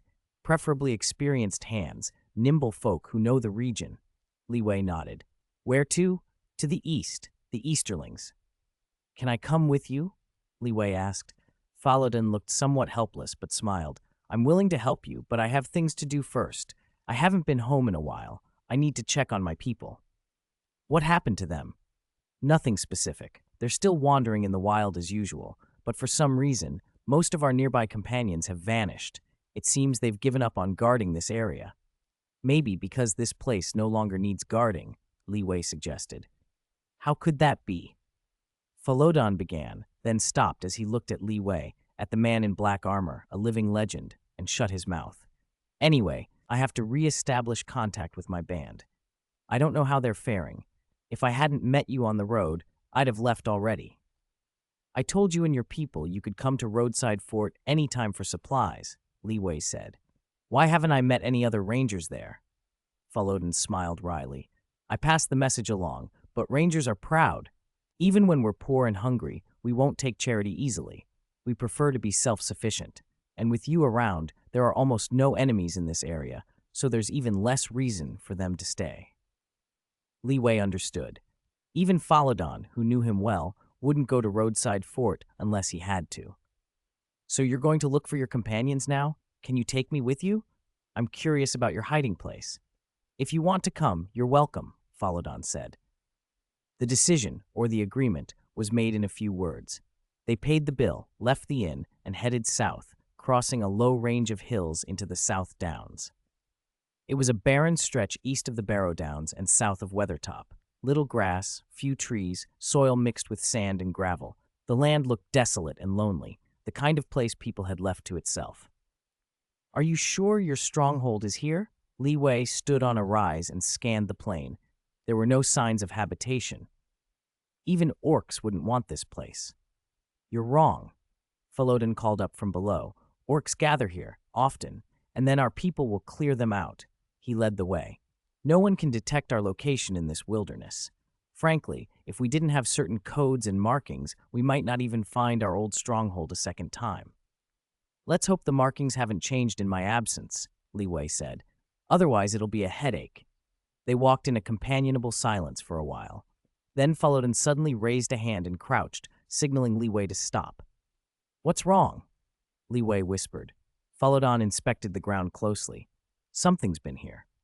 Li Wei knelt and looked, seeing a few disturbed scuffs, a broken twig, the faint impression of recent footprints. A cold premonition crept up his spine. "This way," he said, and moved off, following the sign of intrusion. Chapter 154, Spreading Fear to the Hills. "No time to explain," Falodon called, running off in a particular direction. Li Wei followed without hesitation. After a short distance, Falodon suddenly stopped and dropped down behind a low mound of earth. Li Wei rolled over and crouched beside him, his linen robe blending with the sand and stone. "Look," Falodon whispered, pointing. In the distance, a dense scatter of moving shapes clustered around a withered tree. They looked alive with motion. "Orcs," Falodon said, voice low and serious. He rested a hand on the hilt of the sword of the ancient tomb at his waist and estimated maybe 100 of them and a number of wargs. Li Wei watched with only mild curiosity. "I was wondering why I hadn't seen a single orc before. Turns out they all moved south." "What are they doing?" Falodon asked. Li Wei squinted. The orcs had formed a rough circle at the base of the dead tree. Wargs paced the perimeter with heads low and noses to the ground. "That's one of our strongholds." Falodon's eyes swept the area again. "I don't see any fortifications." "Exactly." Li Wei's tone was casual. "If it were obvious, it wouldn't be a hidden stronghold. It's odd that they'd be blocking the entrance," Falodon murmured, watching the wargs' restive pacing. "Maybe the wargs smelled something," Li Wei offered. They're very sensitive to blood. We have methods to throw a warg's scent off a trail, Falodun said. But those tricks don't always work. As long as there's blood, they'll track it, Li Wei agreed. If the scent fades right at the entrance, that means there could be injured people down below. Falodun tightened his grip on the sword. Li Wei, help me. I'll draw the orcs and the wargs away. When they're gone, you go to that tree and hoot like a barn owl. 4 calls, 3 short and 1 long. Stop, stop. Li Wei waved him off. I'm not imitating an owl. They're just orcs and wargs, not even an ogre. My idea is simpler. Charge them. That's over 100 of them, plus the wargs, Falodun protested. That's the same force that hit Roadside Fort. This many is enough to raid villages, even attack small towns, Falodun added. Listen to me. Leave the attracting to me. I think I'm the one with more experience, Li Wei shot back. You've been gone too long, Falodun. Do you think Roadside Fort is still the same as before? Or that I'm still the same Li Wei? Li Wei stood and began to walk toward the orcs with an easy swagger. His movement drew their attention instantly. Too reckless, Falodun hissed, then cursed under his breath, stood and followed. The orcs turned and laughed, rough, high cries. 2 stinky maggots came out on their own, one jeered. Kill them! Fresh meat tonight. An orc on a warg barked an order. Others who could mounted, the rest rushed forward in a disorganized frenzy, not wanting the 2 humans to escape. Falodun loosed an arrow that struck a warg down, but before he could knock another, the orcs and wargs abruptly froze. They stretched their necks and stared, as if struggling with some instinct. What's happening? Falodun muttered, confused, bow half drawn. Li Wei turned and smiled faintly. I don't know what they've heard about me, but it's not the whole truth. He pointed at the orcs. They know exactly who I am. He drew his longsword. It flashed blue, cutting a cold light through the dim hills. The orc at the front went pale and cried out, It's Nemesis, the Nemesis who slit the throats of thousands of orcs and killed 2 generals. At the mention of that name, the orcs' bravado dissolved. The instinctual terror that had been climbing in them suddenly had a reason. To them, Nemesis was an omen of doom, an enemy built to negate them. Li Wei surged forward, his blade sweeping. Orcs scattered in every direction, wargs tucked tails and bolted. He cut down the slower ones and then glanced back. Go help your companions first. I'll finish the rest and be back, he told Falodun. Falodun sheathed his bow, exhaled and fumbled for words. In the end, he nodded. All right, I'll listen to you. Li Wei's confidence irritated him, but Falodun moved toward the withered tree to check the stronghold. As he reached the roots, a single perfectly timed hoot sounded, 3 short calls and then 1 long. A moment later, a muffled thump-thump came from beneath the turf. Falodun ripped away a loose patch of sod and lifted a wooden board hidden under sand and weeds. Beneath it yawned the opening to an underground passage. A hand reached out and helped a figure climb up. A ranger pulled himself free, breathing hard and grinning when he saw Falodun. Falodun, it's good to see you. What's the situation? Falodun asked. It's safe, for now. Reinforcements arrived and drove the orcs off. They should be cleaned out soon. The ranger wiped his face. I never expected you here. You left for the east 2 years ago. We're glad you're back. I'm glad to see you too, Falodun replied. He listened as the ranger explained how the orcs had shifted south out of fear of something unknown, making the ferry to the Shire harder to defend. Falodun's expression darkened. Don't worry about that now, he said. I'll explain what's changed later. For now, help get the injured out. As for our reinforcements, the ranger said as he climbed down, which unit are they from? From Roadside Fort, Falodun answered. The ranger's eyes widened. The ones from Roadside? The fellows there, they make orcs feel fear. Under the withered tree, men hauled out the wounded and tended them. Nearby, in a dark cave not far from the ranger's stronghold, the dull rhythm of a pickaxe struck stone. An orc cowered in a corner, cleaver raised, trembling toward the sound. The pickaxe grew louder, a crack spread through the wall. A gap was pried open, and a pale face peered through. Those eyes, cold, bright, as if they could split the darkness, fixed on the orc. A little orc is here, the voice rang out. Terrified wails split the cave. Chapter 155, Formal Union. Greetings, Legend Li Wei of Roadside Fort. When Li Wei returned to the clearing, a ranger waited beneath a tree. He bowed at once. Thank you for your help. Don't make a fuss of it. I wasn't sent just for that. The ranger waved it off. Li Wei shrugged. Fewer orcs are better. If I meet them again, I'll clear them out. It's no trouble. For you, maybe not, the ranger said, but for us it is. The Dunedain will remember this, Li Wei replied with a smile. Your companions once helped me. I haven't forgotten. I hope the friendship between our peoples endures. The ranger smiled, and they shook hands. Falodon said you have injured men. Where are they? They're below. Falodon's down there as well. Follow me. The ranger knelt and lifted a disguised hatch. A narrow stairway led down. It's well hidden. Unless you dug straight down, you wouldn't find it. He went down first, Li Wei close behind. We have many strongholds like this.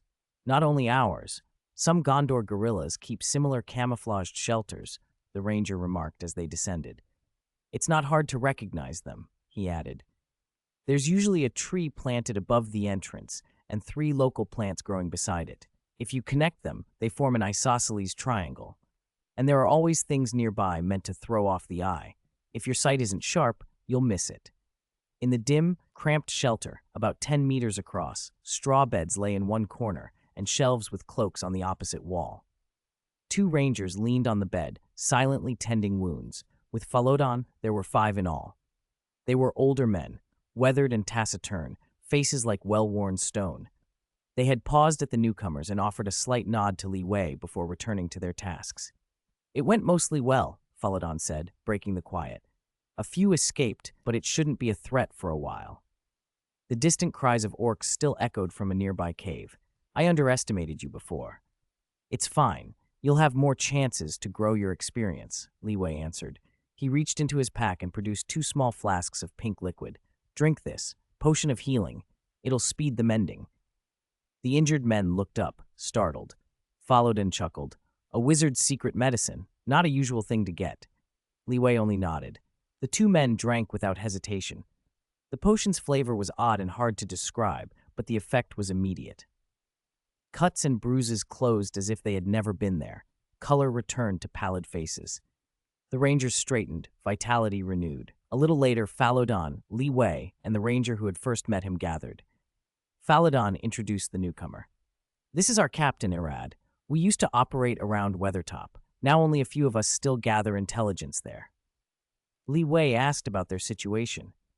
Irad's expression was grave. Things aren't good. Orc numbers have risen, and they've become cautious. Still, Irad continued calmly, this has happened before in the past 100 years. Orc bands come and go. They can be scattered. This time was an accident. If there had been only 10 times our number, we could have fought on. But 20, 30, and wargs as well, it's more than we could hold against. Next time you're hurt, rest at Roadside Fort, Li Wei offered. The fort's warding helps wounds heal faster. Don't treat it like some forbidden place. It's just a town. Come when you need to. We will, Irad replied. Falodon already told us you can take supplies there. We share a common enemy after all. Thank you, Li Wei said simply. Few know of our existence, Irad added, but those who do not realize how many orcs and wargs we've slain, tens of thousands over the years. Rangers did not fight for pay like mercenaries. Their hatred of Sauron and his servants, born of the fall of their kingdom, drove them. They cleared the wilds regardless of reward. As some old saying went, if the Rangers were gone from the world, neither the Shire nor the neighboring towns would dare venture out at night. The lonely land was theirs to guard, an unpopulated stretch that needed constant watch. The thought of a strong group of protectors roaming the wilds brought Li Wei a measure of comfort. Don't worry too much, the captain said, and Li Wei considered his next words. I know you have frequent contact with Elrond and often receive help from Rivendell, he began. My relations there are strong. I mean to offer my support as well. Use Roadside Fort as a base. Don't worry about burdening my people. Besides, this shouldn't be one-sided. Send someone now and then to teach the children in my lands how to survive in the wild and what to do against enemies. In a few years, maybe 10 or so, I would like to entrust you with tasks. If you're willing, we can do more together. The mention of Rivendell and Elrond struck a chord. Irad and Falodon exchanged looks. A newly risen, unclear force offering help without asking much in return sounded odd at first. But Rivendell was family. Elrond's ties to the Dunedain were old and deep. His brother Elros chose mortality to found Numenor, while Elrond chose elvenkind, and the kinship had never entirely faded. Aragorn, leader of the Rangers and the heir to the throne of Gondor, was descended from Elros's line. That blood link made Rivendell an ally in spirit as much as in name. If that's true, Arad said slowly, understanding dawning. In the fight against evil, we stand together. I'll raise this at the next gathering. We won't forget your help. So Roadside Fort, Rivendell, and the Rangers now formed a triangle of influence across the lonely land, three forces bound by duty and blood.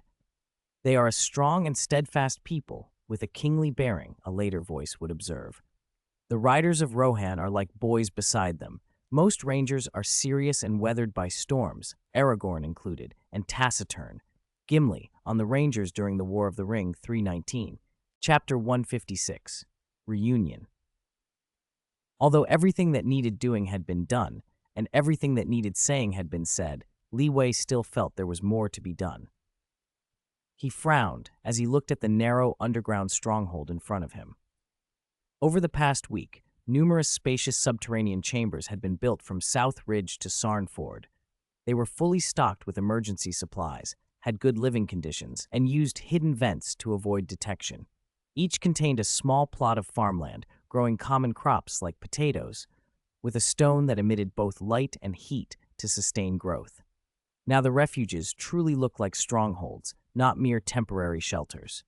Only then did the Wanderers begin to understand how extraordinary the rumored magical construction abilities of Li Wei really were. Actually, I'm a bit curious, Li Wei said on the way back to Roadside Fort. He asked Falodon, do all your people live like this, wandering, hunting orcs and wargs, moving from one stronghold to another? No, Falodon answered after recovering his composure. We have some fixed settlements with houses and farmland. No one knows where our tribe lives, except the elves, he added. The elves? Li Wei said. Soon after they returned to Roadside Fort, Veed came to find Li Wei. There's an elf claiming to be from Rivendell, he reported. He says he has a letter to deliver to you and insists on handing it to you in person. Where is he? In the farmland. The farmland? Yes, he's farming. Following Veed's direction, Li Wei paused by the vegetable patch. Agla, he called out. The elf, kneeling among the potatoes, stood up quickly and greeted him. A little later, a tidier Agla was ushered into the castle to meet Li Wei, with Falodon listening at the edge. The Wanderer and the elf greeted each other politely, then both turned their attention to Li Wei. Agla began, Lord Elrond wrote to you a few days ago. I was curious about what your place looked like, so I volunteered to deliver the letter myself. When I couldn't find you, I tried to get an inn, but there weren't any. A resident here arranged free lodging for me. He smiled faintly. I heard the residents do some labor each day, so I joined them. It's astonishing how quickly the crops grow here, as if there's magic on the soil. You could say that, Li Wei answered, with a lazy shrug. Agla handed over a well-preserved letter. Falodon stole a glance and then another. The seal and the script were unmistakably from the Lord of Rivendell. That confirmed what Li Wei had already claimed. He was of the elves, beyond doubt. Li Wei slit the envelope. As he read, the rest of the room fell away. After a moment, he smiled sheepishly. Of course, he had forgotten about the horse in Rivendell. The letter, polite and concise, mentioned the matter only once or twice, but the point was clear. That horse had been fast and fine, but Roadside Fort had plenty of horses just like it.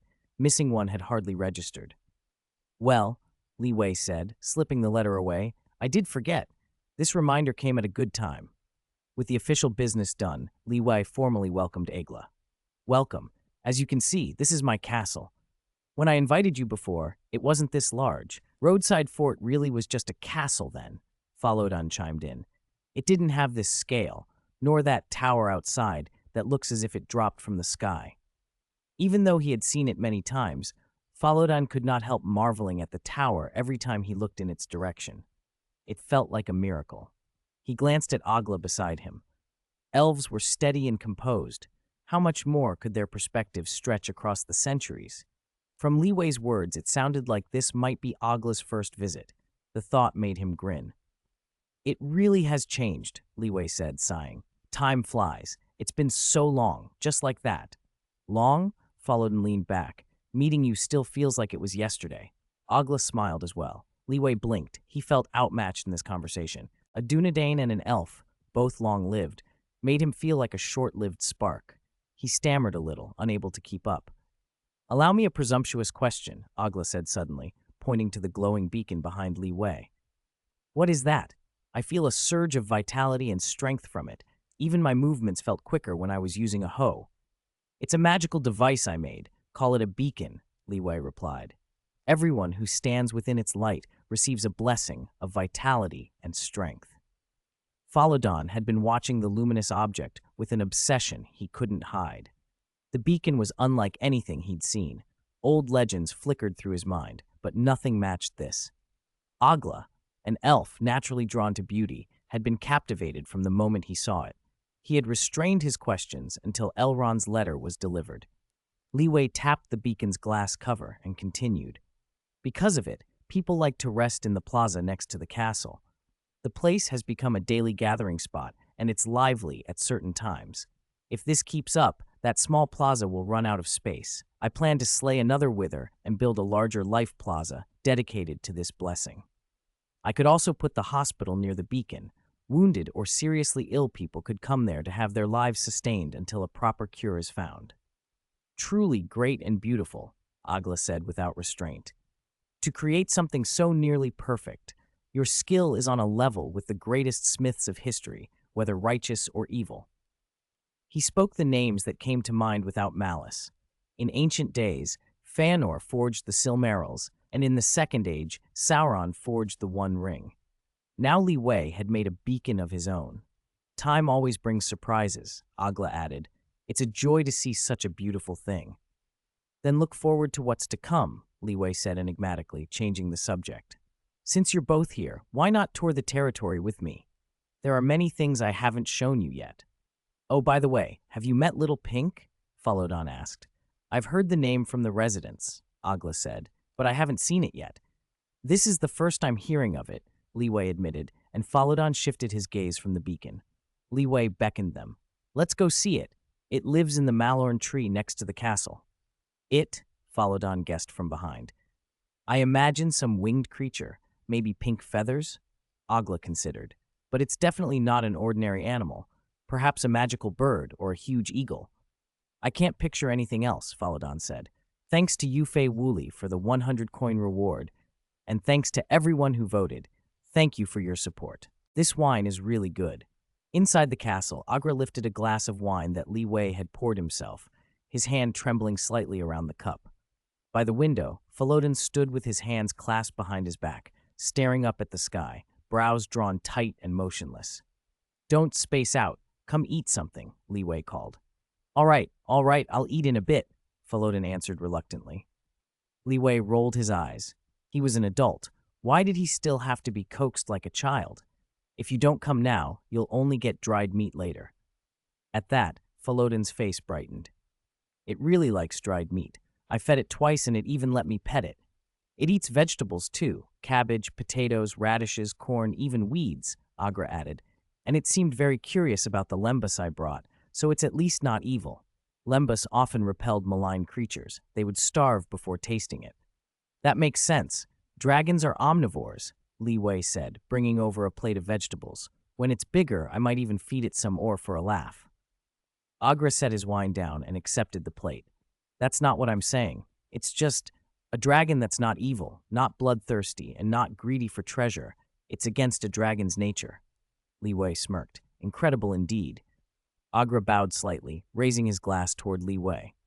"May I bring the news back from here?" "It's not a secret," Li Wei said, granting permission. By the window, Falodon had quietly lit his treasured old Toby. Li Wei caught him at it. "Still smoking? Come eat." Falodon hurriedly put the pipe away, as if it were a luxury he shouldn't indulge while Li Wei was watching. The three friends sat down to a rare, unreserved meal. Li Wei spared nothing: frying pans, cutting boards, knives, and an array of dishes that all bore the familiar touch of Pamama's farm. The table felt livelier than usual. Li Wei thought to himself that meals with dwarves were always the best company, unless, of course, that dwarf was Thorin, or the only other seats at the table were filled with elves. Despite the generous spread and potent wine, neither Falodun nor Agra overindulged. Li Wei nursed his cup more slowly, filled with quiet contentment. Days passed in a gentle rhythm. Falodun, restless by nature, took to teaching outdoor activities at the local school and occasionally lectured on history, poetry, and mythology. Agra settled into the life of a resident, fishing, walking the countryside, helping on the farms. Li Wei used the time to finish the affairs of the district, training Community Representative Veed and Principal Tabor about the Rangers, organizing resource production, setting protocols for dealing with friendly and hostile factions. He visited Roadside Fort and River Valley City, updating education policies before leaving Bard to handle things. Prosperity spread like a blessing. One day, Li Wei emerged from the Hellgate, and the three of them gathered again. "It's time to set off," he announced. "For where?" Agra asked, puzzled. "We have a very long journey ahead," Li Wei said. "How far?" "Far to the east of Mordor." "That's a pity. I cannot accompany you," the elf said slowly, shaking his head. For many reasons, the lands east of Mordor were unsuitable for an elf. Their garb and bearing would draw arrows and spears from the dwellers of those regions. Still, the stretch as far as Rivendell could be shared, and with backpacks stocked, the three set out for Rivendell, 3 people on 2 horses. It was convenient. Li Wei wouldn't have to go back for another mount, but it was a tight fit, perfect only if they'd been dwarves or hobbits. At Rivendell's entrance, Assistant Lindir came out to greet them as always. Li Wei's arrival meant Agra's mission had been a success. "You are always welcome in my home," Lindir said. Li Wei nodded and left a brief message before heading inside. Falodun started to excuse himself. This was a meeting of lords, after all, and might involve things he shouldn't overhear. "No need," Li Wei said. "I'm only picking up something here. We'll continue our journey after that." Inside the reception hall, Li Wei found not only Lord Elrond waiting, but a teenage boy and a woman standing behind him. Falodun bowed in a formal, respectful greeting. The pair were Estelle, the current leader of the Dunedain, and his mother, Gilrain. Gilrain smiled and inclined her head to Falodun. Estelle returned the gesture politely, then turned and fixed his wide, unblinking eyes on Li Wei in a stare that made the latter slightly uneasy. "Long time no see, my friend," Elrond said. "I've heard many rumors. Seems you've had an exciting time." "Nothing major, just traveling, fighting a bit," Li Wei replied, then greeted Elrond properly. "We truly haven't seen each other for a long while." "And this child?" Elrond asked, indicating the youth. "This is Estelle, the clan leader of the Dunedain," Elrond introduced. The boy tried to say every title he'd heard about Li Wei in one breath: the legend of the wilderness, the dragon slayer, the nemesis of evil. But he ran out of breath after a few and settled for a polite hello. Li Wei smiled and reached out to tussle Estelle's hair, even trying to lift him briefly. "Wait, sir. I'm not a little child anymore. Please don't." "Ahem, my apologies," Li Wei said, quickly withdrawing his hand. "It was a pity. He'd missed his chance to say someday. I even carried you when you were small." Chapter 158, The One Who Cannot Return. "Estelle enjoys listening to your stories," Elrond said, smoothing things over. "He's wanted to meet you ever since he heard of your legend." "I'm glad you like my tales." Li Wei shook Aragorn's hand. "It seems you have a taste for adventure." "Yes," Aragorn answered with a bright, wholehearted affirmation. Then, unable to restrain his curiosity, he asked, "Did you really fight a dragon?" "Of course, at the Lonely Mountain, among the dwarves." Li Wei's eyes drifted into the memory. That dragon talked without stop. The trick was to never answer it directly. It would extend its massive head until it filled your whole view, stare with its vertical golden pupils, and ask you things, questions meant to unsettle you. It would speak slowly, trying to get under your skin, Li Wei continued. If you replied, you risked a vicious curse. You must either remain silent or stall and parley, buying time. Worse, it will ask your name. If you tell it, it takes your soul and turns you into its puppet. Aragorn listened, rapt. Li Wei suddenly added, quiet and almost rueful, "It once asked me my name." "And did you tell it?" Aragorn couldn't help asking. Li Wei leaned in, his face solemn. "Yes." "Ah," Aragorn cried, stepping back, then another step, aghast. A small, triumphant smile creased Li Wei's lips. Falodon's mouth twitched. Elrond put a hand over his eyes. Gilrain moved forward and gently stroked Aragorn's head. The young man, cheeks flushed, clenched his fists. clearly annoyed. Nobody had ever so thoroughly embarrassed him before. But the moment also dissolved the distance between legend and living flesh. The man before him was not just a story, but a breathing person. All right, don't be cross. I apologize. As if to seal the apology, a small red flower appeared between Lewi's fingers. An unfading flower, specialty of roadside fort. I hope it brings you luck. Thank you. Though still a little put out, Aragorn accepted it politely. Later, a small potted plant took up residence in his room. Leeway patted his shoulder. The matter was closed.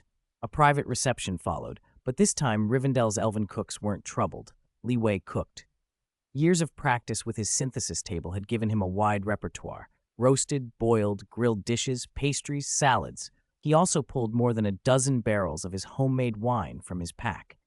Even Elrond, usually restrained, conceded to a few extra cups. Fine wine, the Lord of Rivendell said, perfectly succinct. Aragorn watched the others at the table, juice in hand, longing to taste what had everyone so pleased. It was rare to see his adoptive father so merry. The dishes themselves were fragrant and nourishing, so different from the ration-like food Aragorn was used to. Leeway's casual banquet left a deeper impression on the young Dunedain than anyone there guessed. Someday, perhaps when he tasted a certain carefully stewed meat soup, the memory of this evening would return to him. The meal was merry but brief. When night fell, Gilrain sent Aragorn to rest, and Leeway pulled Elrond aside. From his pouch he produced an apple that shimmered with a golden hue. I can see he will carry more than the fate of the Dunedain, Leeway said. When he leaves, give him this apple. It can save his life in dire need. Elrond accepted the gift with solemn surprise, surprised both by Leeway's willingness to part with such a thing and by the regard he showed Aragorn. What the future holds, no one can say, Elrond said in his usual measured tone, but today fate has smiled on our Estelle. I thank you on Estelle's behalf, Gilrain added softly, bowing slightly to Leeway. Her gentleness belied the strength she could summon when needed. She was Dunedain too, and could wield a sword as fiercely as any. As long as you don't begrudge my little prank, Leeway smiled. Gilrain laughed and waved it off. Finally, he said goodbye to Aragorn, and the night closed around Rivendell. The next morning, 2 armored, swift steeds thundered out of Rivendell, the wind in their faces. This is my first time on such a fast horse, Faladin called from the front, easily in control even at full gallop. Mind yourself, Faladin teased. There was an old man once who threw his back out riding like this. That only proves his constitution is poor, the other shot back. Although I may be older than most humans, I am no old man. They rode hard until they reached the pass of the Misty Mountains. There they paused at a blocked gateway to grab a bite and lay out the next stretch of their route. The terrain beyond narrowed and grew clogged with obstacles, and the horses slowed. Faladin turned and said, plainly, I haven't asked you why you're going to the Far East. Leeway considered. If I must say, I go so that the war there might end, so those who long to go home can return, not be lost forever. For many, homeland is a force stronger than gold or glory, something they would sacrifice everything for. You're right, Faladin agreed with a long sigh. Some guard their comfortable homes and still want more, while others wander and toil for the sake of a homeland that's little more than a dream or rubble. Leeway's thoughts flickered to the man in the blue robe. I might not be able to go back, he thought. Are you going to help him go home? Faladin asked, curious. Leeway answered simply, with the quiet certainty that had become his habit. He will go back, like everyone else, Faladin said. Chapter 159, Crossroads. It feels a bit too quiet, Faladin said, eyes scanning their path as he rode at the front. Ever since they'd set out on horseback, his guard hadn't slipped for a moment. There should be orcs around here, or goblins leaping out of the bushes to ambush travelers. At night there might even be wargs, Leeway replied, paying little heed to the trees or sky above them. In the old days, I wouldn't step on this road unless I had to. Your experience is outdated, Faladin muttered. He stayed tense, professional, always watching. Leeway, on the other hand, remained relaxed. There won't be orcs here now. I've already blocked the front gate of Orktown. And the orcs and wargs that used to roam the mountains, the orcs were slaughtered at the Battle of the 5 Armies. Their losses were awful. They won't recover anytime soon. How many orcs died in that battle? Philodon asked. Tens of thousands, I'd say. Li Wei answered. Tens of thousands. The total number of orcs left in the Lonely Land might not even reach that many. With such slaughter and Orc Town sealed, quiet made sense. Philodon didn't relax for a second, but he conceded. All right, I see why it's so quiet. They pushed on with no trouble and soon reached the Anduin Valley. It's quiet here too, Philodon remarked. I remember orc camps and bastions all along this stretch. They used to make things difficult. Now everything's gone. Gandalf and I cleared this place not long after you left, Li Wei said casually. The gray-robed wizard evacuated the residence. I cleared out the orcs. And? We did our jobs. Philodon nodded. But we need to turn soon. Ahead is the Black Forest. The path through it is choked with thickets and impassable. We can go south to bypass the forest, then make for Long Lake Town. That route's safer. No, Li Wei said. Safety isn't the point here. In the wilderness, the only thing to think about is which route is fastest. All right then, Philodon relented. They abandoned the plan to go directly to Long Lake Town. Instead, they skirted the Black Forest and rode east across Rovanian's wilds, stopping only for short rests at night. A skilled Dunedain could have run for days without a horse, but this wasn't a forced march. What mattered was conserving strength. Still, they covered ground fast, and before long, Rovanian was behind them. At night, they reached a roughly kept road marked by simple signposts, a crossroads. They tied their horses and sat by the roadside to talk. Let me think, Philodon said. This road was built by the people of Dorwinion, the Wine Road. North from here is River Valley City, west lies the great wilderness of Rovanian, east is a big Dorwinian port where more elves live, and south is the hub of the Dorwinian humans. A little further south is a ferry crossing. If you know the way, you can slip into the lands of the East Ye. Though they've been particularly watchful lately, Philodon added. Don't worry, Li Wei said with confidence. There'll be a way. So south then? Sure. As he agreed, Philodon suddenly drew the longbow from his back and loosed an arrow into the bushes beside a tree. A shriek split the night. The arrow had triggered something. A swarm of orcs burst from the undergrowth, and black-furred wargs leapt over them, rushing in. Philodon drew his sword and met them. He blocked a warg's snapping jaws with a clanging parry, then forced it back and cut it down. Flames flared along the warg's body. It howled and fell. Before they'd left, Philodon's gear had been enchanted. The blade now bit cleanly and carried effects that knocked foes aside, swept through groups, and burst into fire. Still, the fight was fierce. The attackers had chosen their target. The ranger looked weaker in black armor, easier to gang up on. If they could fell him first, they could wear the other down. Several burning wargs went flying back and knocked over a dozen orcs. It's been a long time since I've seen orcs this bold, Li Wei murmured as his sword nemesis glowed a bright blue, cutting through the gloom. The sight of that blade chilled the orcs. They didn't know what it was, but it felt terrifying. Orcs of Mordor, Philodon said, stepping back with sudden clarity. No wonder. These were not simple mountain raiders.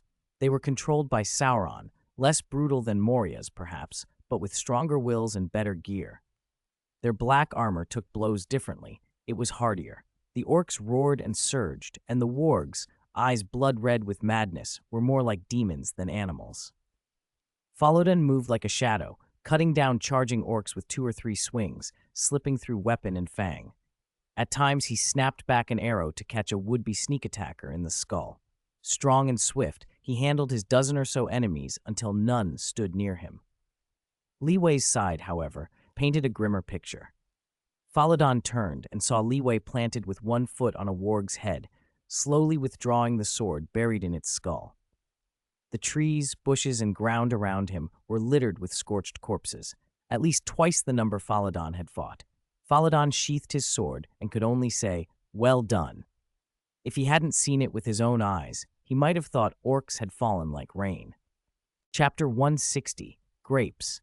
I should have told you to leave one alive, Philodon sighed. He really hadn't expected them to kill so quickly. What's the point of leaving one alive? Li Wei walked over, sword still unsheathed. Sometimes you can interrogate someone for useful information. All right. The longsword, still glowing a brilliant blue, pressed against the neck of an orc. He lay on the ground, covered in blood, and looked dead. If you want to keep pretending, I wouldn't mind chopping off your head right now. His health wasn't even gone. Who was he trying to fool? The orc opened his eyes and drew a rasping breath. Falodon immediately pinned him to the ground, keeping him from moving. Speak. Why are you here? Tell me everything you know, and I might consider letting you live. Heh. The orc bared black, filthy teeth and sneered. You won't live long. The master will devour this place soon, and you will all die that no one will live long. That was his last breath. As his voice faded, the orc's body went limp and silent. Falodon jabbed at his eyes a couple of times. No need to look. He's really dead. The orc had already been on his last legs. Even without the sword, he wouldn't have lasted long. It seems the information you gathered was right. Sauron's been very active around here lately. We need to pick up the pace. They didn't rest that night. The two figures rode on until sunrise, when the road led them into a fertile, green region. Li Wei dismounted and felt the difference at once. This land was richer than the wilderness behind them. The grass and plants were taller and lusher, colors vivid, and the roads smoother. Before long, a vast expanse of trellises bristling with grapevines spread out before them. Plump clusters of grapes hung everywhere, looking sweet and juicy. When Li Wei reached out for one, Falodon grabbed his arm. No, don't. Although these grapes grow by the roadside, they all have owners. Falodon sounded bitter. I really don't want to remember it, but the people of Dorwinion, they value grapes and wine more than their lives. Last time I passed through, I was desperately thirsty and couldn't resist picking a little roadside bunch. 2 guards saw me by chance and chased me. No matter how I explained, they chased me from noon to dusk, only stopping when they ran out of steam. Listen, Li Wei, never ever pick their grapes without permission. To protect their grapes, even small animals like rabbits and birds are wanted. I imagine they wouldn't mind putting another person on the wanted list. Besides, Dorwinion's grape guards aren't hired laborers or estate retainers. Every single one is a registered soldier. Best not to cause trouble if you can avoid it. That bad?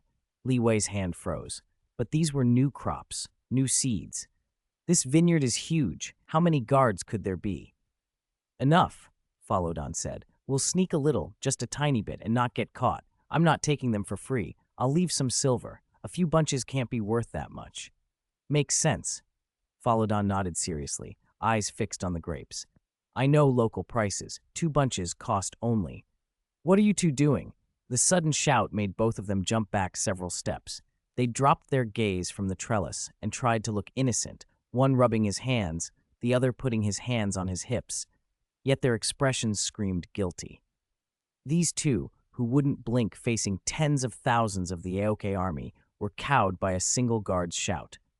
That was some achievement. I saw you sneaking around. What are you doing here? The guard demanded, inspecting them with displeasure. He wore fine armor, a sharp sword at his waist, and a round shield on his back, engraved with Dorwinion's golden wine cup emblem. He certainly had the authority to question suspicious people. I'd like to buy some grapes from the owner here, Li Wei said, stepping forward. The grape guard looked at Li Wei, and the hand on his sword went a little stiff. Even if tales of the Far East hadn't reached this land, experience breeds instincts. The guard's equipment and a gut feeling told him that this stranger was not someone he could easily handle. When someone you can't beat speaks politely, it's best to be polite back. He took a breath and calmed his tone. I can decide this. We'll go by market price. You can check the market yourself. It'll be fair. And remember, think before you eye our grapes next time. We don't tolerate thieves. I'll keep that in mind. Li Wei nodded and left a small bag of silver coins on the guard's table. The price was almost symbolic. He took 3 bunches of grapes and immediately put them into his crafting slot. He now had the seeds too. 1 bunch he handed to Falodon to quench his thirst. The other 2 were turned into seeds, 1 purple grapes, 1 green. Those 2 types could be used to make red and white wine. From now on, we'll have endless grapes and wine, Li Wei said. Are you going to buy this whole estate? Falodon guessed. With Li Wei's resources, he could probably buy all the vineyards in the region. No, of course I'll grow them. I've already got the seeds. Falodon remembered the production efficiency at Roadside Fort and fell silent. Then there would be no shortage of grapes. 2 days later, in a predominantly human city in eastern Dorwinion, an adventurer in a linen robe and a rare ranger sat in a tavern, eating and listening to the conversation at the next table. Easterlings invading? Where did that rumor come from? What nonsense. A border guard on leave sipped strong wine. Our trade's doing perfectly fine. Exactly, his companion said. They're nothing to fear. No matter how much they stir trouble, all they want is our wine, not our blood. Compared to that, we should worry about grape thieves, the guard added, then shook his head. Heh, the greatest guards of old are now just hunting petty thieves. Watch your words. The other guard sobered and warned him. Li Wei slid to the adjacent table, set down a small pouch of silver, and asked, Could you tell me more, in detail? The two guards exchanged glances. One looked around, then pocketed the silver and leaned in. This isn't a secret. Those Easterlings, barbaric as they are very wealthy. In their lands, gold and jewels are everywhere, like wine is here. Their sentinels' iron armor is gilded. I saw it with my own eyes. But their weapons are poor. Steel is scarce for them. Our sides usually get along well. There's no real conflict. But I think it's only because they fear our guards. Once the guards are gone, who knows what will happen? The lookout frowned. Is that how one speaks of a trading partner? The eloquent guard, ignoring his companion, lowered his voice to Li Wei. How should I address you? Adventurer. All right, Sir Adventurer. Welcome to Dorwinion. Here you can taste the finest wines in Middle-earth and see scenery like nowhere else. But take my advice. If you are only traveling, stop here. Don't go further east. Thanks to Taoist Shushan for the 3,000-point reward, and thanks to everyone who voted and supported me. Thank you.